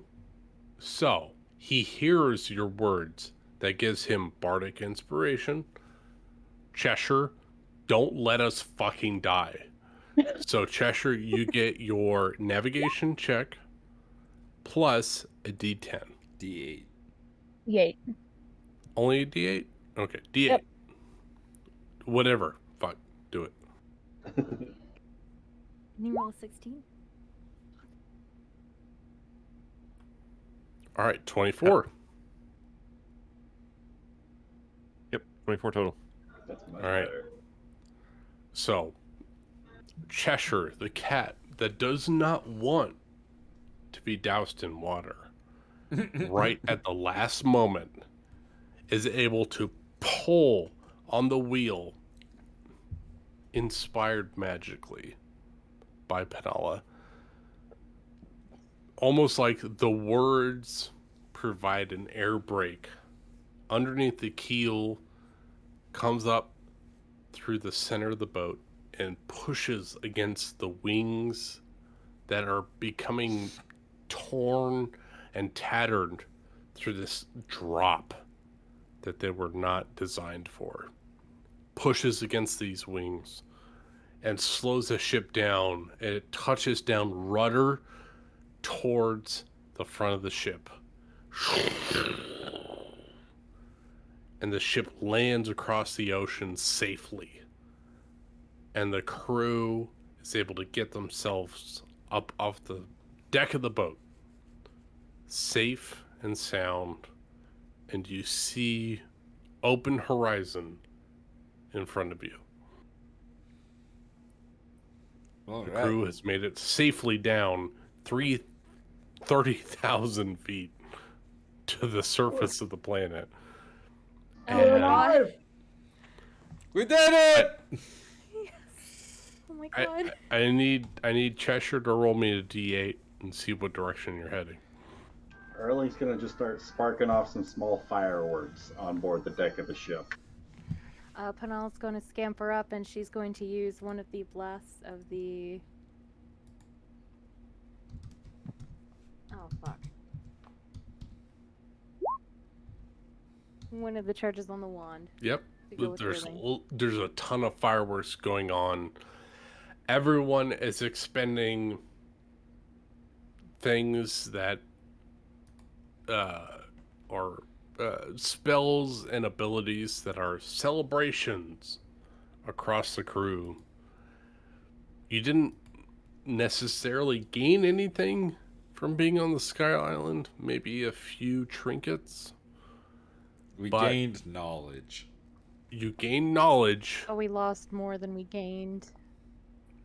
You lost some along the ways, but you survived to fight another day, and you are headed north, and north leads to Water 7, the shipwright capital of the Grand Line, and you are headed in the direction of salvation. Pointing towards Rookie. You know what? Roll me a heart check. I want a Yeah! constitution check. Yeah, let's go! Heart check! Wait, a vibe check or a heart check? Captain What do Planet you this think shit. Panala feels? Heart check or vibe I check? think vibes. I mean, isn't a heart check just like a vibe check? You know what? I'll go with you. What Constitution. about a heart to right? heart check? Heart to Heart to heart? Feel the heart?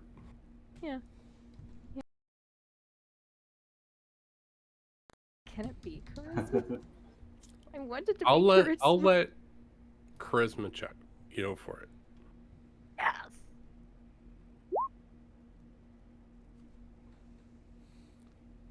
You're heading in the right direction. You feel Yay! you feel that Rookie is in the northern direction, and that is the way you're heading. Excellent job, Cheshire. You've earned your place on the crew. Right. Hey, T, how do you talk to him?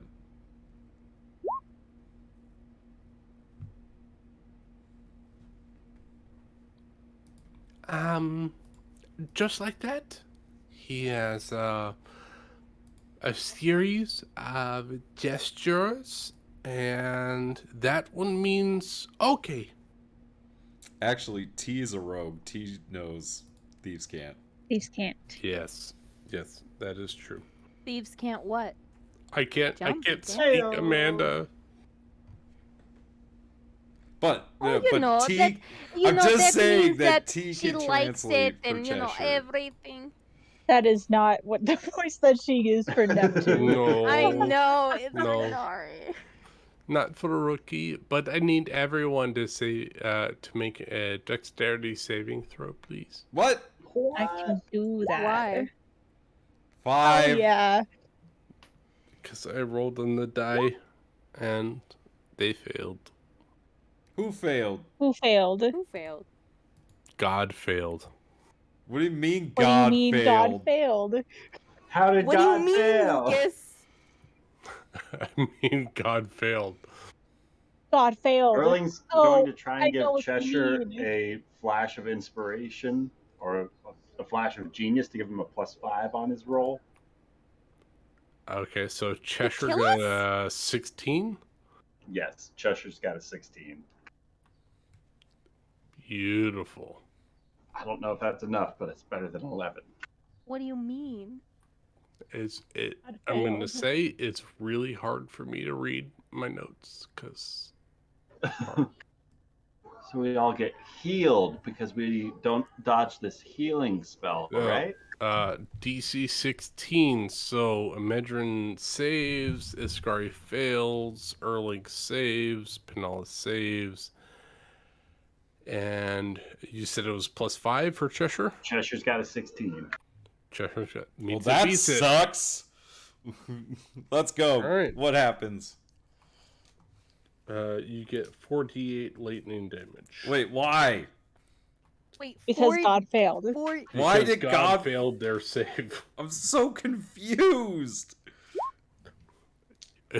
Wait, You can blame 48? Rachel. 4d8. Complain to Rachel. What Rachel? Wait, what'd what you did do? Rachel What did I do? What did you do? I don't know. You broke God.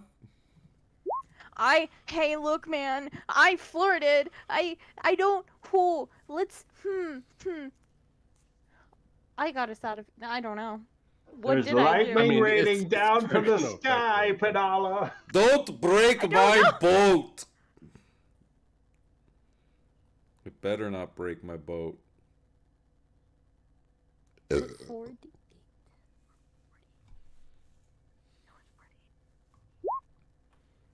You're fine. Was it 4d8 or 4? Or had you rolled? I just rolled. Yes. Is it 4? 48? No, not 48. It was 4d8. 4 die 8. Got it. Okay. Yes, 4 die 8. 23 points of lightning damage. Ow. That's a high roll. What is going on? Erling, I need you to roll me a Constitution saving throw for the ship, please.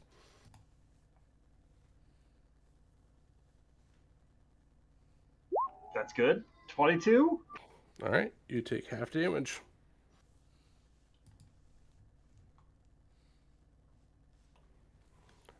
So, if I remember correctly, your ship is all right, but severely injured. As a lightning bolt strikes from the sky to your ship, as you fall to the ocean, this is very similar to a ship falling down from the ocean when you were at Jaya Island and it rustled up a Sea King before you went up to this up the Knockup Stream up to the Sky Island.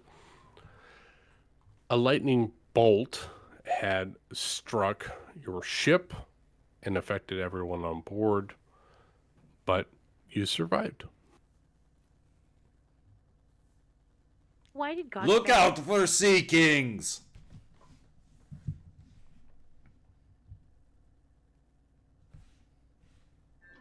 Ready the cannons. I just want to fuck up your ship when you came. That's all. Why you fuck our sheep? Yeah, it's a dick move. Dick move. Because I wanted to kill all your characters, but you all went down too fast. So you land on the surface of the planet. And are heading Lightning towards Water 7. Heading towards Water 7. A lightning bolt streaks and hits your body, hits the body of the ship, and your ship is torn to shreds, but it is sailable. It has enough health to sail to Water 7. And I think that is where we're going to end the session. I'll allow it. But I'm sad. I want to stab something. I wanted to fight God. Sorry. I think God would have killed us. I know, but I think still so. wanted to fight God. We already have to face death next week. You wanted us to face it this week too? Exactly. Yeah, you get me.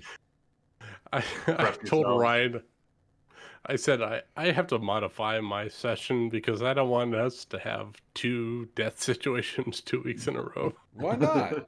I just want to be happy. I had 2 options. I was like, God is going to be cool or God is going to be a dick. And Penala's song put it in the cool column. Oh, yes. Sorry. Real sorry, y'all. So she did charm that person. Well, that was a Medrin, first off. That was a Medrin. Wow, okay. With the song? Well, was with Penala. the charm. Yeah. Yeah, no, I tried to they use did good. charm person.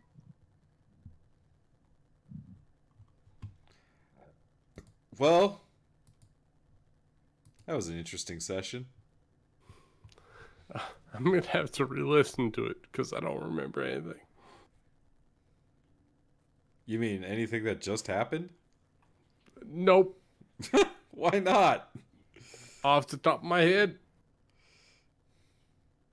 Oh, shit, really? I won the whole section. Session. I won the whole session. Oh my god. Well, good job. Thanks, Nick. I had fun with the ship crashing down out of the sky. Yeah, that was kind of. Oh I my was like, God. all right, this is where we all die. Okay. If you all would have faced God, you would have died. And I'm glad I didn't do it tonight. But Well, tomorrow, next week. You're dead. next week we're gonna buy a new boat. At Water 7. Next Oh, week, we're going to boats. buy new characters. The boat's mostly fine. It's got 39 of 50 hit points still.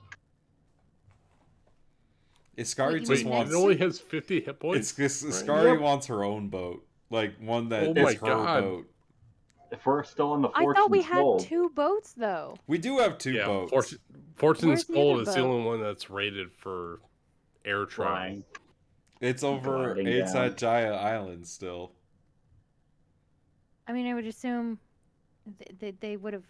Oh, fuck. We have to get the other boat, don't we? Yeah, we'd have to go get it. Can we quickly make a U-turn and go get the boat? The fireworks, I assume, was their signal to follow. Yeah, that was totally a signal. That's It was what we definitely told- code, pirate Yes, code. definitely. Mm-hmm. The piratiest code. That's right. Definitely part of the pirate code. Everybody for Mhm. themselves. I mean, Except not Buddy really, doesn't. because we're all on this boat. Like, everyone's on this boat. Not true. There is the Sea Elf Aquarius, or whatever the fuck his name is. What? Didn't there he was a leave? seal. He left the boat though. No, he didn't. He's Oceanus. been Oceanus. Yeah, Penala's Yeah. been teaching in common. Oh, that's right. And Boblin, Yeah, Boblin. We haven't seen him. and Curly, Mo, and Larry, Yeah. the lizard folk. Oh, that's right. That And Iskari threatened to murder them if they went turned tail on her. Oh yeah, that's right. Oh no. Oh God, Galileo.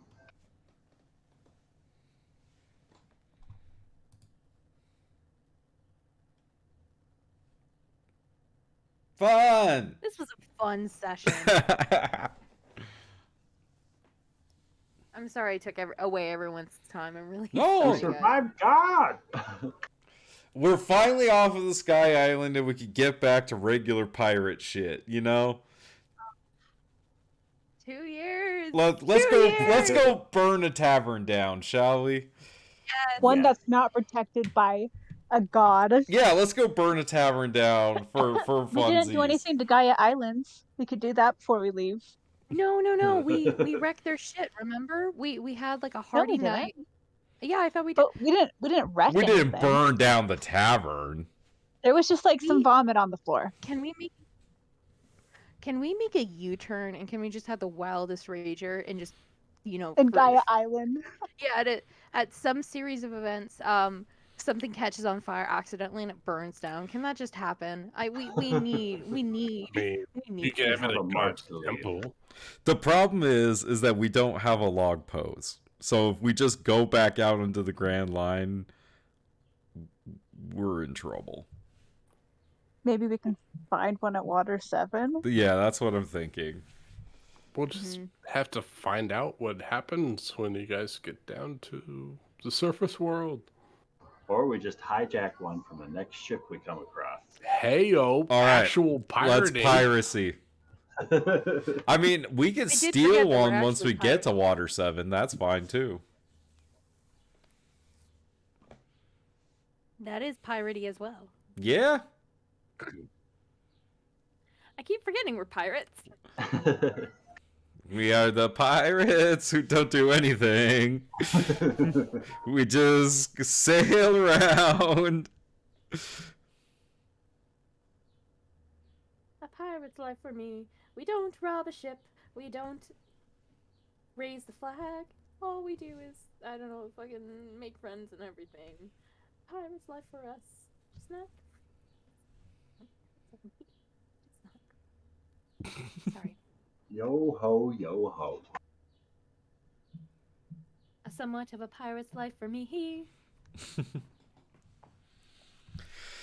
All right, I am going to shut down this stream. Have a good night, stream. 2 years.